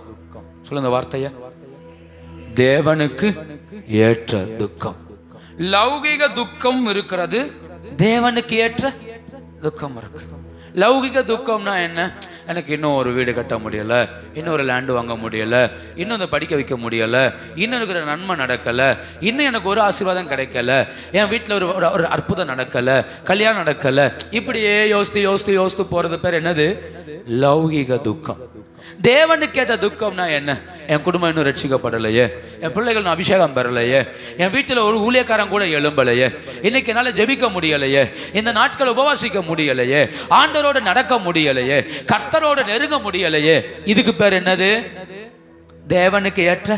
நான் பிரசங்கிக்கிறேன்ல, இந்த பிரசங்கத்தை கேட்கும் போது நான் இந்த இடத்துல நான் சரியில்லை ஆண்டவரே, என் வாழ்க்கை சரியில்லையோப்பான்னு உங்களுக்குள்ளேயே உங்களுக்கு இருதயம் அழும் பாருங்க. அதுக்கு பேரு தேவனுக்கு ஏற்ற துக்கம். அந்த வசனம் உடைக்கும், அந்த வசனம் வீட்டுக்கு போனா கூட பேசும், ராத்திரி படுத்திருந்தா கூட பேசும், அந்த வார்த்தை தொட்டுட்டே இருக்கும் நம்மள. அதுக்கு பேர் என்னது? தேவனுக்கு ஏற்ற துக்கம். அது சொல்லும், அது அதுல இருந்து இன்னொரு வார்த்தை நமக்கு தரும், அதுல இருந்து இன்னொரு காரியத்தை கற்றுத்தரும். அதுதான் தேவனுக்கு ஏற்ற துக்கம். அப்போ தேவனுக்கு ஏற்ற துக்கம் எங்க வருதோ அங்க பக்தி வளரும். பக்தி என்ன செய்யும்? அங்க பரிசுத்தத்தை குறித்த வளர்ச்சி வரும். அங்கதான் ஆராதனை குறித்த வளர்ச்சி வரும். அங்கதான் கர்த்தருக்காக வாழணுங்கிற வளர்ச்சி வரும். அங்கதான் இயேசுவை பின்பற்றணுங்கிற வளர்ச்சி வரும். அங்கதான் எச்சரிப்பை கேட்ட உடனே மனம் திரும்பணுங்கிற வளர்ச்சி வரும். அங்கதான் கிறிஸ்துவின் வருகைக்காய் நான் இன்னும் காத்திருக்க வேண்டும் என்கிற வளர்ச்சி வரும். அப்போ வளர்ச்சி வருவதற்கு என்ன துக்கம் வேணும்? சொல்லுங்க, என்ன துக்கம் வேணும்? தேவனுக்கு ஏற்ற துக்கம் வேணும். லௌகீக துக்கம் வளராது, அது அழிக்கும். அது என்ன செய்யும்? சொல்லுங்க, அது என்ன செய்யும்? இல்லையா, எங்களுக்கு இறைச்சி இல்லைன்னு அழுதார்கள். என்ன நடந்தது? இறைச்சி இல்லைன்னு அழுதார்கள். என்ன நடந்தது? இறைச்சி திருப்தியா கொடுத்தார். அந்த இறைச்சி பற்களுக்குள்ளே உள்ள இருக்கும் போதே கர்த்தர் அவர்கள் என்ன செய்தார்? அடித்தார். சத்து போனார்கள். இல்லையா? அப்போ ஒரு கூட்டம் உலகத்தை, லௌகீகத்தை நாடினது, லௌகீகத்தை தேடினது. அவர்கள் விழுந்தார்கள். ஆனா சீசர்கள் ஜெபம் பண்ணாங்க, எங்கள் அவிசுவாசம் நீங்கும்படி எங்களுக்கு உதவி செய்யும், எங்கள் விசுவாசத்தை எங்களுக்கு வர்த்திக்க பண்ணும். சீசர்கள் ஜெபித்தார்கள்.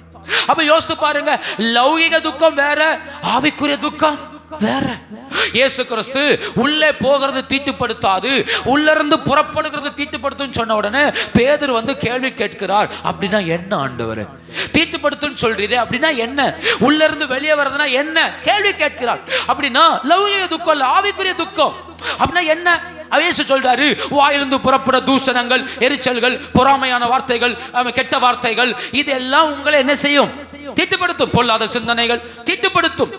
அப்ப யோசிச்சு பாருங்க, உலக பிரகாரமான காரியங்களை சீசர்கள் கேட்டு அறியல.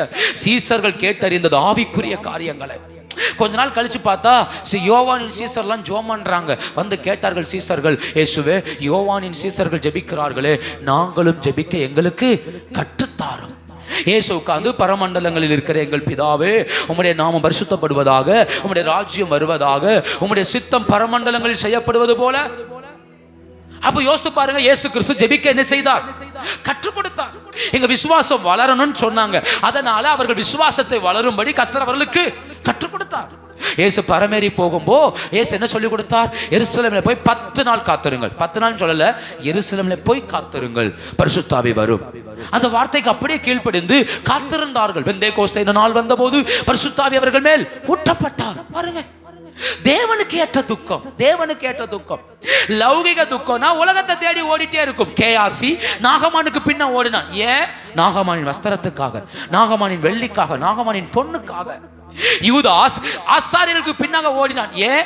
அந்த 30 வெள்ளிக்காசுக்காக. அந்த வெள்ளிக்காசு கிடைச்சா தனக்கு ஒரு மாசம் சேலரி. அது 30 வெள்ளிக்காசுங்கிறது ஒரு மாசம், ஒரு நாளைக்கு ஒரு பணம். அப்போ 30 நாளைக்கு 30 பணம். ஒரு மாசம் சேலரியை ஒட்டுமொத்தமா என்ன செஞ்சுக்கிட்டான்? வாங்கிட்டான், கூலி வாங்கிட்டான். அந்த பணத்துக்காக, அதற்காக ஓடினான். பவுல் சொல்றாரு, தேமா இப்பிரபஞ்சத்தின் மேல் ஆசை வைத்து என்னை விட்டு பிரிந்து போனான். அப்படின்னா பவுல் கூட இருந்த ஒரு ஊழியக்காரன், அவனுக்கு உலகத்தின் மேல் ஆசை. பவுலுக்கு ஒண்ணும் கிடையாது. பவுல் லாபமான அனைத்தையும் நஷ்டமும் குப்பையுமாக எண்ணுகிறேன்னு சொல்றாரு. அதனால அவன் போயிட்டான். அவன் யோசித்து பாருங்க, அநேகர் லௌகிக துக்கத்தினால ஆண்டவரை இழந்தார்கள். ஆனா தேவனுக்கு ஏற்ற துக்கம், தேவனுக்கு ஏற்ற துக்கம் ஒண்ணு தெரியுமா? இன்னைக்கு நீங்க ஜெபம் பண்ணலன்னு வச்சுக்கோங்களேன், இன்னைக்கு நான் ஜெபம் பண்ணலையே அப்படின்னு இருதயம் குத்துச்சுன்னா எனக்கு தேவனுக்கு கேட்ட துக்கம் இருக்குன்னு அர்த்தம். நாளைக்கு பார்த்துக்கலாம் அப்படின்னு உள்ள சொல்லுச்சுன்னா எனக்கு லௌகிக துக்கம் என்ன செய்யுது? பெருகுது. லௌகிக துக்கம் பெருகுங்கிறதுக்கு அடையாளமே அது கொஞ்சம் ஆண்டவரை நேசிக்க விடாது, ஆண்டவரை தேட விடாது, ஆண்டவர் மேல் அன்பு வைக்க விடாது, கொஞ்சம் கர்த்தருக்காக காத்திருப்போம் விடாது. அது அவசரப்படுத்தும் லௌகிக துக்கம். அப்போ என் வாழ்க்கையில தேவ பக்தி வளர வேண்டுமானால், ஆமென், தேவனுக்கு ஏற்ற என்ன துக்கம் வரணும்? சொல்லுங்க, என்ன துக்கம் வரணும்? கரம் உயர்த்தி கர்த்தத்தை கேளுங்க. எனக்கு ஒரு தேவனுக்கு ஏற்ற துக்கம் வேணும் ஆண்டவர், தேவனுக்கு ஏற்ற துக்கம் வேணும். கர்த்தத்தை கேளுங்க பார்க்கலாம். இந்த பொல்லாத உலகத்துல தேவனுக்கு ஏற்ற ஒரு துக்கம் வேணும். ஆண்டோட கேளுங்க. லௌகிக துக்கம் மரணத்தை உண்டாக்கும், தேவனுக்கு ஏற்ற துக்கம் பக்தி விருத்தியை உண்டாக்கும். நான் பக்தி விருத்தி அடையணும், பக்தியில வளரணும், தேவ பிரசன்னத்துல வளரணும், பக்தி விருத்தி உண்டாக கர்த்தர் கிருபை தரணும். தேவனுக்கு ஏற்ற துக்கம். ஆமென், ஹல்லேலூயா. சந்தோஷமாய் ஹல்லேலூயா. அப்போ தேவனுக்கு ஏற்ற துக்கம் நிச்சயமாகவே நம்முடைய வாழ்வில் மகிமையானதை உண்டாக்கும். மகிமையானதை என்ன செய்யும்? உண்டாக்குகிறது. இப்ப பவுல் தீமோத்தேயுக்கு சொல்றாரு, இந்த தேவ பக்தியின் வேஷத்தை சிலர் என்ன செய்திருக்கிறார்கள். அப்ப நான் இவ்வளவு நேரம் சொன்னதினுடைய வேஷத்தை என்ன செய்கிறார்கள்? பாவத்தை வெறுக்கிற மாதிரி வேஷம், ஆலயத்துக்கு வர்ற மாதிரி வேஷம், ஆண்டவர்கள் காத்திருக்கிற மாதிரி வேஷம், கர்த்தரை பின்பற்ற மாதிரி வேஷம். பவுல் சொல்றாரு, இதெல்லாம் வேஷம், இவர்களை விட்டு விலகுங்கிறார். இப்படிப்பட்டவனோட ஐக்கியமா இராத. தேவபக்தியின் வேஷம் இல்லையா, அவன்கிட்ட போய் ஒரு ரகசியத்தை பேசாத, அவன்கிட்ட போய் இருதயத்தில் சொல்லாத, தரிசனத்தை சொல்லாத. ஏன்? அவன் தேவபக்தியின் வேஷத்தை தரித்திருக்கிறான். அவன் உன்னை அழிச்சு போடுவான், உன் மேன்மை அழிச்சு போடுவான், உன் பலத்தை அழிச்சு போடுவான். அப்ப வேஷம் தரித்திருக்கிறான். அவன் எதை மறுதளிக்கிறான்? பலத்தை. அந்த வசனத்தை பாருங்க, 2 தீமோத்தேயு 3ஆம் அதிகாரம் 7ஆம் வசனத்தின் கீழ்ப்பகுதிய 5ஆம் வசனத்தின் கீழ்ப்பகுதி. அதன் பலனை மறுதளிக்கிறவர்களாயும். எதை மறுதளிக்கிறார்கள்? தேவபக்தியின், சொல்லுங்க, தேவபக்தியின் பலனை. தேவபக்தியின் பலனை. ஒரு 2 வார்த்தை சொல்லி முடிக்கிறேன். எது தேவபக்தியின் பலன்? இந்த தேவபக்தியினால் நமக்கு உண்டாகிற பலன் என்ன? அதை புரிஞ்சுக்கிட்டா தேவபக்தியோட வேல்யூ என்னன்னு தெரியும். தேவபக்தியின் பலன் என்ன அப்படின்னா 1 தீமோத்தேயு 4ஆம் அதிகாரம் 8வது வசனம். சரீர முயற்சி தேவபக்தியானது இந்த ஜீவனுக்கும் இதற்கு பின்வரும் ஜீவனுக்கும் வாக்குத்தத்தம் உள்ளதாகையால். சுருக்கமா சொல்றேன், வாக்குத்தத்தம். தேவபக்தியின் பலன் என்னது? வாக்குத்தத்தம். இம்மைக்கும் தேவபக்தி தான் வாக்குத்தத்தம், மறுமைக்கும் தேவபக்தி தான் வாக்குத்தத்தம். பாருங்க, இம்மைக்கும் மறுமைக்கும் வாக்குத்தத்தம் உள்ளதாகையால் மிகுந்த என்ன உள்ளது? பிரயோஜனம் உள்ளது. அப்ப யோசித்து பாருங்க, இந்த தேவபக்தி சாதாரணமானது அல்ல, தேவபக்தி வாக்குத்தத்தம் நிறைந்தது. அப்போ நான் வாக்குத்தத்தத்துக்காக காத்திருக்க வேண்டியதில்லை. தேவ சமூகத்துல பக்தியோட வாழ்ந்தாலே, தேவ பக்தி எனக்குள்ள பெருகினாலே, தேவபக்தியின் பலன் வாக்குத்தத்தம். தேவபக்தியின் பலன், தேவன் எனக்கு வாக்குத்தத்தம் பண்ணுகிறார். அப்போ வாக்குத்தத்தம் எதுல வருகிறது? பக்தியின் வெளிப்பாட்டுல. நான் தேவன் மேல பக்தியா இருக்க அவர் எனக்கு வாக்குத்தத்தத்தை பெருக பண்ணுகிறார். வாக்குத்தத்தத்திற்காக நான் ஓட வேண்டாம், ஆனால் நான் தேவ பக்தியில வளரும் போது அந்த பக்தி எனக்கு வாக்குத்தத்தத்தை தருகிறது. அவர் சும்மா இருக்கிறதுல ப்ராமிஸ் பண்றார். ஏன்? நான் தேவ பக்தி உள்ளவனா இருக்கிறேன். ஒரு ராஜா தனக்கு கீழே இருக்கிற ஒரு ஊழியக்காரன் உண்மையா பக்தியா இருந்தா அவன் செய்யற காரியங்கள் ராஜாவுக்கு பிடிச்சிருச்சுன்னா கிஃப்ட் கொடுக்கிறார். பழைய காலங்கள் கதைகளை வாஸ்து இருக்கிறோம், பொக்கிஷங்களை அள்ளி கொடுக்கிறது, தங்கத்தை அள்ளி கொடுக்கிறது. ஏன்? அவர் ராஜாவுடைய இருதயத்தை சந்தோஷப்படுத்திட்டான், ராஜாவுக்கு உண்மையா இருக்கிறான், அதனால பொக்கிஷங்களை அள்ளி கொடுக்கிறான். ஆண்டவர் அவர் சமூகத்துல நிற்கும் போது தேவ பக்தியில வளர வளர வளர அதுக்கு ஒரு பலன் இருக்குல்ல, அந்த பலன் நான் வாக்குத்தத்தம். அந்த வாக்குத்தத்தத்தை நான் கேட்டு தருவதில்லை, அவரே தருகிறார். தாவீதுக்கு கர்த்தர் மேல இருந்த பக்தியின் அளவு முத்தி சொல்றான், நான் கர்த்தருக்கு ஆலயம் கட்ட போறேன், ஆண்டவருக்கு ஆலயம் கட்ட போறேன். கர்த்தர் சொல்லல, அவனுடைய பக்தியின் முத்திர்ச்சி, பக்தியுடைய ஆழம் அது. அவன் சொல்றான், கர்த்தருக்கு நான் என்ன கட்ட போறேன்? ஆலயம் கட்ட போறேன். நாத்தான் சொல்றார், சூப்பர், ஆலயம் கட்டுவோம், கர்த்தருக்காக செயல்படுவோம், கர்த்தர் பெரிய காரியங்களை செய்வார். ஆனா கர்த்தர் சொன்னார், அவன் கட்டன்னா நான் கட்டுவேன். அவன் கட்டக்கூடாது, அவனுக்கு வீட்டை நான் கட்டுவேன், ஒரு சூப்பரான வீடை கட்டுவேன். அந்த வீடு என்ன தெரியுமோ? அவன் சந்ததி சந்ததியா இந்த சிங்காசனத்தில் அமர்ந்திருக்கும். அவன் சவுலை விட்டு என் கிருபையை வளர்க்கிற மாதிரி இந்த தாவீதை விட்டு என் கிருபையை வளர்க்கவே மாட்டேன். இந்த வாக்குத்தத்தம் தாவீது கேட்டு வந்ததல்ல, தாவீதுடைய பக்தியின் வெளிப்பாடு. அந்த வாக்குத்தத்தம் தான் இம்மைக்கும் மறுமைக்கும். அந்த வாக்குத்தத்தத்தின் கடைசி ராஜா இயேசு கிறிஸ்து காத்திருக்கிறார். அவர் அந்த பூமியில 1000 வருஷம் தாவீதின் குமாரனாய் அந்த சிங்காசனத்தில் வீற்றிருப்பார். அவருடைய வருகைக்கு அந்த சிங்காசனம் இன்னைக்கும் காத்திருக்கிறது. மேசியா வருவார், அந்த சிங்காசனத்தில் வீற்றிருப்பார். இந்த பூமியை தாவீதின் வம்சத்தில் இருந்து 1000 வருஷம் அரசாள போகிறார். அதற்கு அப்புறம் தான் மகிமை அடைய போகிறார். அப்ப யோசித்து பாருங்க, இயேசு கிறிஸ்து அந்த சிங்காசனத்தின் வாரிசு, இம்மைக்கு மறுமைக்கு வாக்குத்தத்தம். அப்ப பக்தியின் வெளிப்பாடு வாக்குத்தத்தம். அது எங்க வரைக்கும் நிறுத்தும்? வருகை வரைக்கும். வருகையிலும் பேசுது வாக்குத்தத்தம். அப்போ வாக்குத்தத்தம் யாரு மேல் பெருகுகிறது? நம்ம நிறைய நேரத்தில் பேச மாண்டவரே, சொல்ல மாண்டவரே, தாறு மாண்டவரே, கட்டு மாண்டவரே, அப்பெல்லாம் நமக்கு தேவன் வாக்குத்தத்தம் தர்றதே. யோசித்து பாருங்க, எனக்கு தாரும் நீங்க ஜெபம் பண்ணும் போதெல்லாம் கர்த்தர் ஒன்னே ஒன்று சொல்லுவார், நீ இதை செய், பிறகு பார்க்கலாம் அப்படிம்பார். ஒன்று ஒப்பு கொடு, ஒன்றை விட்டு கொடு, ஒன்றை சரிப்படுத்து, இப்படிதான் பேசுவார் ஆண்டவர். ஆனா ஆண்டவர் மேல பக்தியா இருந்து பாருங்க, தேவனுக்கு கேட்ட துக்கம் உங்க இருதயத்தில் இருக்கட்டும், உங்க உள்ளத்துல எப்பவுமே உடைதல் இருக்கட்டும், ஒரு கண்ணீர் எப்பவுமே உள்ளத்துல இருக்கட்டும், எப்பவுமே தேவனோடு நெருங்கணுங்கிற ஒரு வாஞ்சை உள்ளத்துல இருக்கட்டும், கர்த்தருக்காக வாழணுங்கிற ஆசை உள்ளத்துல இருக்கட்டும், யார் தெய்வத்தை விட்டு விலகினாலும் தெய்வத்தை விட்டு விலக கூடாதுங்கிற ஏக்கம் உள்ளத்துல இருக்கட்டும். வாக்குத்தத்தத்தை நான் தேடண்டாம், வாக்குத்தத்தம் என்ன தேடி வரும். வாக்குத்தத்தத்தை நான் தேடி போக வேண்டாம், கர்த்தர் வாக்குத்தத்தங்களை தேடி வரும்படி உதவி செய்வார்.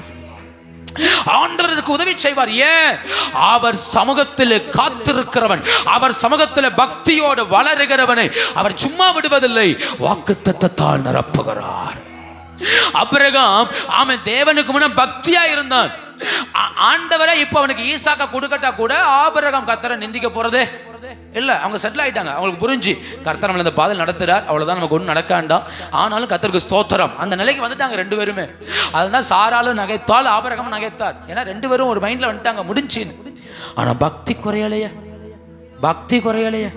எனக்கு முன்ன உத்தமனா இருப்பியானா சாஸ்தாங்கமா என்ன செய்தார்? விழுந்தார், சாஸ்தாங்கமா விழுந்தார். சாராள்கிட்ட சொல்றார் ஆண்டவர், உற்பவ காலத்திட்டத்தில் வருவேன், ஒரு குமாரனை அணைத்துக் கொள்வாய் சொல்லிட்டு சொல்றாரு. நீ நகைத்த, ஆனால் தேவனால் கூடாத காரியம் ஒன்று உண்டோ? இல்ல, நிச்சயம் நடக்கும்.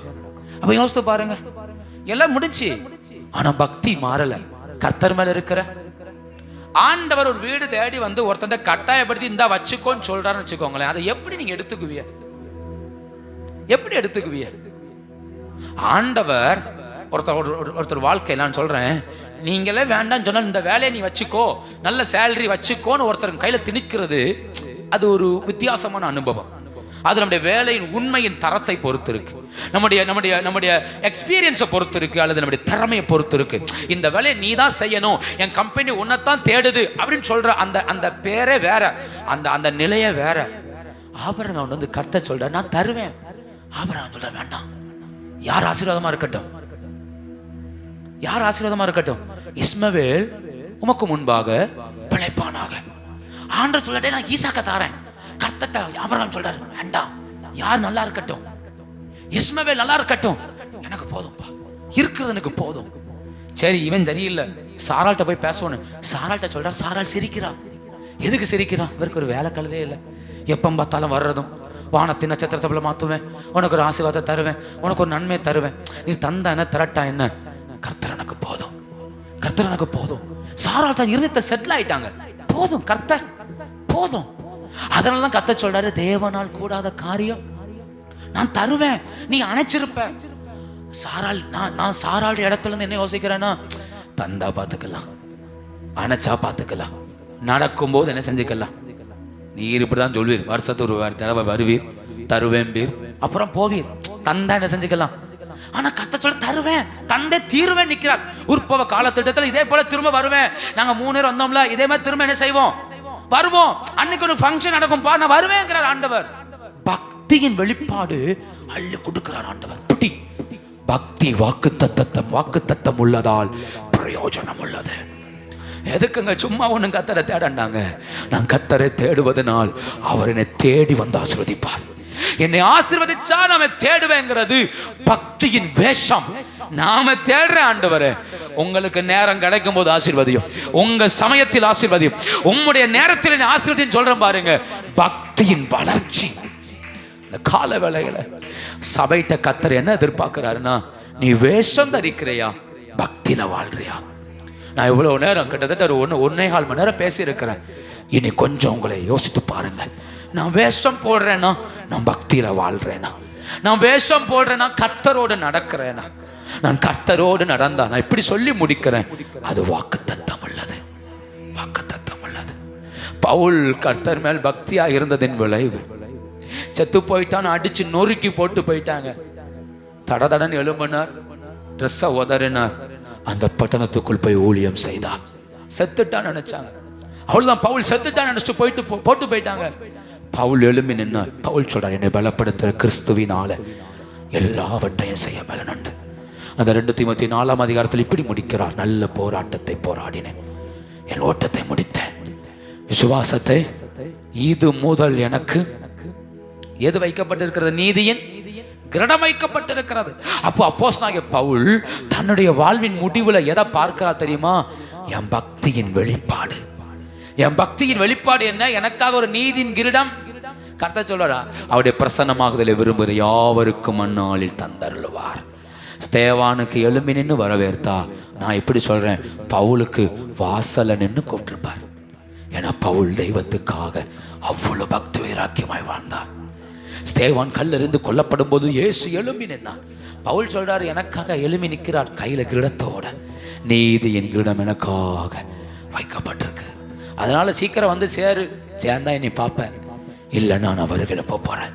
யோசித்து பாருங்க, பக்தி வாக்குத்தத்தம் உள்ளது. பக்தி உள்ளவன் பயப்படலை, மரணத்தை வந்து பயப்படலை, மரணத்தை எதிர்நோக்கி இருக்கிறான். இதை விட அந்த மரணத்தில் தேவன் பவுலுக்கு தரப்போற அந்த கிரீடத்தை பார்க்கிறான் பவுல். யோசித்து பாருங்க, பக்தி வாக்குத்தத்தம் உள்ளது. அதனாலதான் பவுல் தெளிவா எழுதுறார், வேஷம் வேண்டாம். எல்லாரும் முழங்கால் படிடுவோம், ஜெபிக்கலாம்.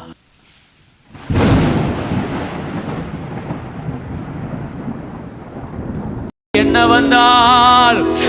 வந்தால் இயேசுவை பின்பற்றுவேன், என்ன வந்தாலும் இயேசுவுக்காய் வாழ்வேன். கர்த்தரை உயர்த்துங்க பார்க்கலாம், ஆண்டவரை உயர்த்துங்க பார்க்கலாம். அதுதான் தேவ பக்தி, அதுதான் தேவ பக்தி. ஆபிரகாமை நோக்கி பாருங்கள், வெட்டி எடுக்கப்பட்ட கன்மலை, தோண்டி எடுக்கப்பட்ட துறவு, ஆனால் கர்த்தரை நேசிக்கிறத மட்டும் விடவே இல்லையே. இயேசுவே, ஆண்டவரை உயர்த்துங்க பார்க்கலாம். அவர் எத்தனை நல்லவர். எது தேவ பக்தி? அவரை விட்டு பிரியாததுதான் தேவ பக்தி. தேவ பக்தி. எத்தனை பேர் கர்த்தரை துதிக்கிறீங்க?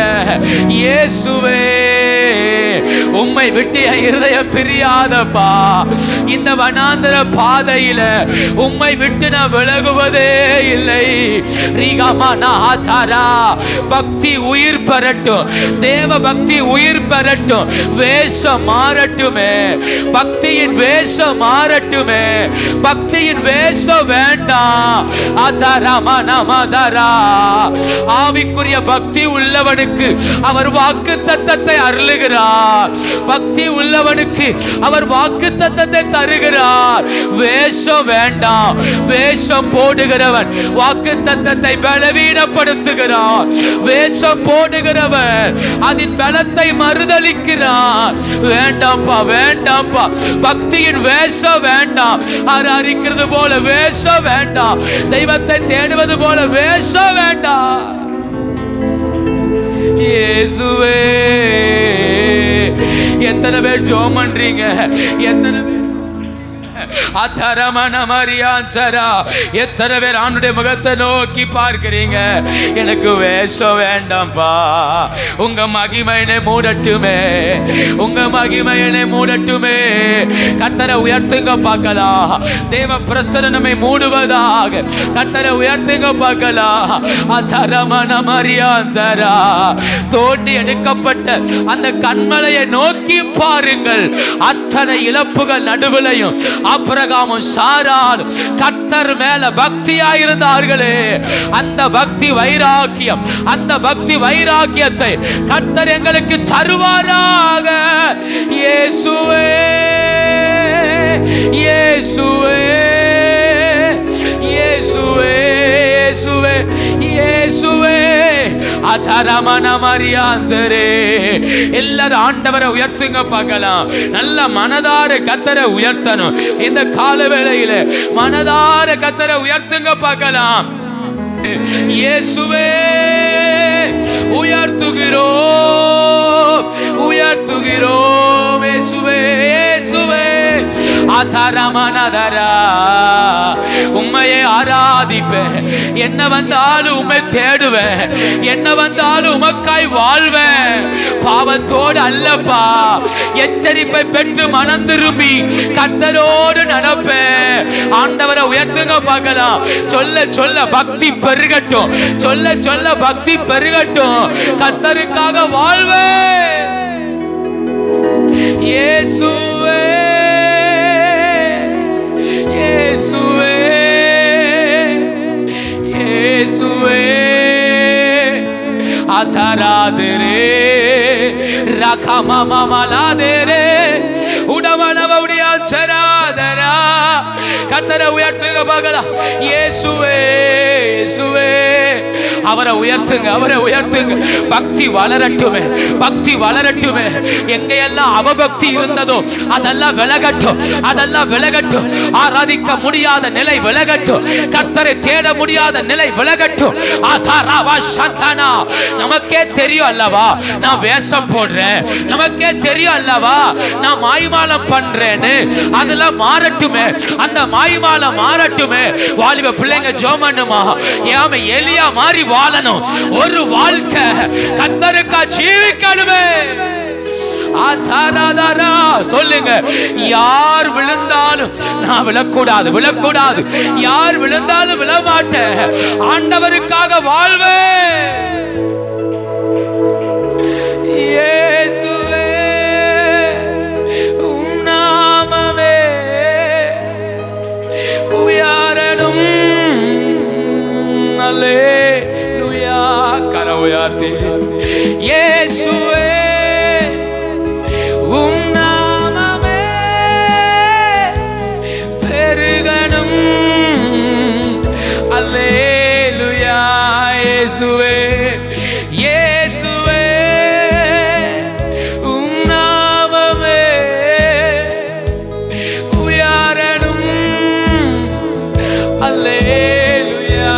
இயேசுவே இயேசுவே உம் நாமமே பெருகணும். அல்லேலூயா. உங்க நாமம் உயரணும். இன்னும் மேன்மை அடைய பாடுவே பாடுவோம். இயேசுவே உங்க நாமம் உயரணும். இன்னும் மேன்மை அடையணும். பாடுவே பாடுவோம். அல்லேலூயா. ரெண்டு கரம் உயர்த்தி என் அம்மாவும் நீரே, என் அப்பாவும் நீரே. அம்மாவும் நீரே, அப்பாவும் நீரே. நானும் தன் பிள்ளை அன்றோ, நானும் தன் பிள்ளை அன்றோ. என் அம்மாவும் நீரே, என் அப்பா இசையா. என் அம்மாவும் நீரே, என் அப்பாவும் நீரே. நானும் தன் பிள்ளை அன்றோ, நானும் தன் பிள்ளை அன்றோ. அப்பா நான் உம்மை பார்க்கிறேன். என் அன்பே நான் உம்மை துதிக்கிறேன். இயேசு அப்பா நான் உம்மை. ஓ நல்ல மேய்ப்பன் நீர்தான். சொல்லுங்க பார்க்கலாம். நல்ல தேவ பக்தி வளரட்டுமே. நான் உந்த நாட்டுக்குட்டி அல்லோ, நான் உந்த ஆட்டுக்குட்டி. நான் உந்த ஆசையா சொல்லுங்க. நல்ல மெய் நீங்க எனக்கு மெய்ப்பனாவே இருங்கப்பா, எனக்கு மெய்ப்பனாவே. நல்ல இயேசுவே ஆதாராதரே. நான் உந்தன் ஆட்டுக்குட்டி, நான் உந்தன் ஆட்டுக்குட்டி. அப்பா நான் உம்மை பார்க்கிறேன், அன்பே துதிக்கிறேன். அப்பா நான் இயேசுவே அன்பே துதிக்கிறேன். அப்பா ஒரு பக்தி வளரட்டும், ஒரு பக்தி வளரட்டும். ஆண்டவர் மேல ஒரு நேசம் வளரட்டும், ஆண்டவர் மேல ஒரு நேசம் வளரட்டுமே. இள வயதில் பக்தி, இள வயதில் பக்தி.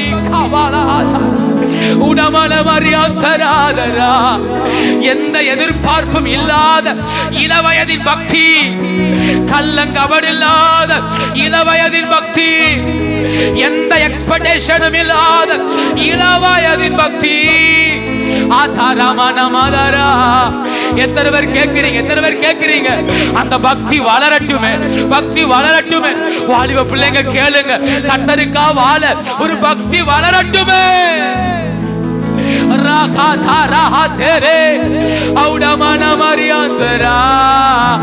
எத்தனை பேர் ஜெபிக்கிறீங்க? கர்த்தர் மேல பக்தி வளரட்டுமே. தாவீதுக்கு இருந்த பக்தி வாக்குத்தத்தங்களை கொண்டு வந்தது, வாக்குத்தத்தங்களை கொண்டு வந்தது. இந்த கால வேளையிலே அப்படிப்பட்ட ஒரு பக்தி. இயேசுவே இயேசுவே இயேசுவே ராஜனே, உடைய உள்ளங்கத்தர மகிமைப்படுத்தட்டும், உள்ளங்கத்தர ஆராதிக்க. ஹல்லேலூயா. எத்தனை பேர் வாஞ்சிக்கிறீங்க? ஆண்டவர் மேல ஒரு பக்தி வளர்ந்துடட்டும். நான் வேஷம் தரிச்சு இனி வாழக்கூடாது, இனி வேஷத்தோடு வாழக்கூடாது, இனி வேஷத்தோடு ஜீவிக்க கூடாது. இயேசுவுக்காக வாழணும். ஆண்டவர் நம்மிடத்தில் எதிர்பார்க்கிறார், ஆண்டவர் எதிர்பார்க்கிறார். ஆண்டவரே கடைசி வரைக்கும் மக்காய் ஓட கிருபை தாங்கப்பா.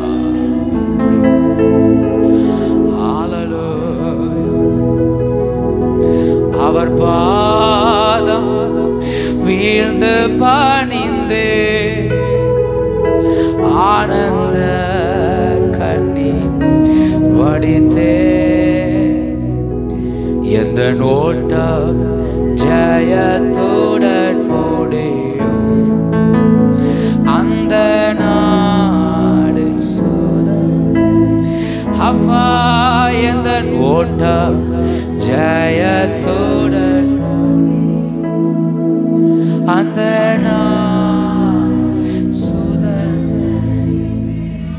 ரெண்டு கரம் உயர்த்தி என் வீட்டுக்குள்ள வார ஆண்டவர், என் வீட்டுக்குள்ள வார ஆண்டவர். என் வாழ்க்கையில நீங்க வாங்கப்பா. உத்தம இருதயத்தோடு நடந்து கொள்ளுவேன். நீர் என் வீட்டுக்குள்ள வார ஆண்டவர்.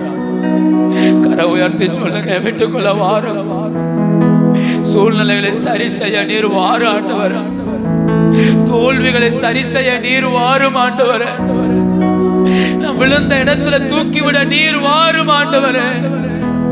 என் வேஷத்தை கலைந்து போட நீர் வாரும் ஆண்டவர். என் வாழ்வை மாற்ற நீர் வாரும் ஆண்டவர்.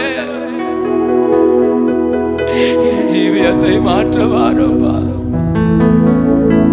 நீர் மாத்திரமே, நீர் மாத்திரமே. ஹல்லேலூயா. ஷாமாலா ஹதரா உடவாலா பௌடியா தராத. நன்றி ஆண்டவர், நீர் எங்க நடுவில் இருக்கிறதுக்காய் நன்றி. ஆண்டவர் எங்க நடுவில் உலாவறதுக்காய் நன்றி. உடைய பிரசன்னம் எங்க மேல் எழுந்தல் இருக்கிறதுக்காய் நன்றி. விளையேற பெற்ற கிருபை எங்க மேல் வைத்திருக்கிறதுக்காய் நன்றி. கொஞ்சம் கூட நாங்க ஆண்டவருடைய அன்புல நெருங்கும்படி கர்த்தர் எங்களை பலப்படுத்துறதுக்காய் நன்றி. வேஷத்தை அல்லப்பா, நாங்கள் தேவ பக்தியை தரித்து கொண்டு ஓட கிருபை தருகிறதுக்காய் நன்றி. எங்கள் வேஷங்கள் கலைந்து போகிறதுக்காய் நன்றி. எங்கள் வேஷங்கள் மாறுகிறதுக்காய் நன்றி அப்பா. அந்த தேவ பக்தியின் பலன் எங்களை மூடுவதாக. தேவ பக்தியின் பலன் எங்களை மூடுவதாக. Thank you Jesus. இந்த வாரம் முழுவதும் நடத்துங்க. நாளை முதல் ஜபங்களை ஆசீர்வதி. நாங்கள் பக்தியில நிலைநிற்க உதவி செய்யும். நாளுக்கு நாள் கிறிஸ்துவின் அன்பில் வளர உதவி செய்யும். வெள்ளிக்கிழமை ஜபத்தை கர்த்தர் ஆசீர்வதி. ஆண்டவர் வாலிப பிள்ளைகளுக்காய், பெரியவர்களுக்காய், முதியவர்களுக்காய், வெளி மாவட்டங்கள், வெளி மாநிலங்கள் தங்கி இருக்கிற, வெளிநாடுகளில் இருக்கிற எல்லா பிள்ளைகளுக்காய் ஸ்தோத்திரம். 10th எக்ஸாம் எழுதுகிற பிள்ளைகளுக்காய் ஸ்தோத்திரம். உடைய பிரசன்னம் கூட இருக்கட்டும். எக்ஸாம் எழுதி கொண்டு இருக்கிற பிள்ளைகளுக்காய் ஸ்தோத்திரம். சமூகம் கூட இருக்கட்டும். தொடர்ந்து உடைய நாமத்தை மகிமைப்படுத்த உதவி செய்யுங்கள். நாங்கள் இன்னும் தேவ பக்தியில் வளர இந்த வசனங்கள் எங்களோடு இன்னும் பேசட்டும். வார்த்தை இன்னும் எங்களை உடைக்கட்டும். வழிநடத்து இயேசுவின் மூலம் பிதாவே. நாத்துமாவே முழு உலமே நாத்துமாவே. ஆமென்.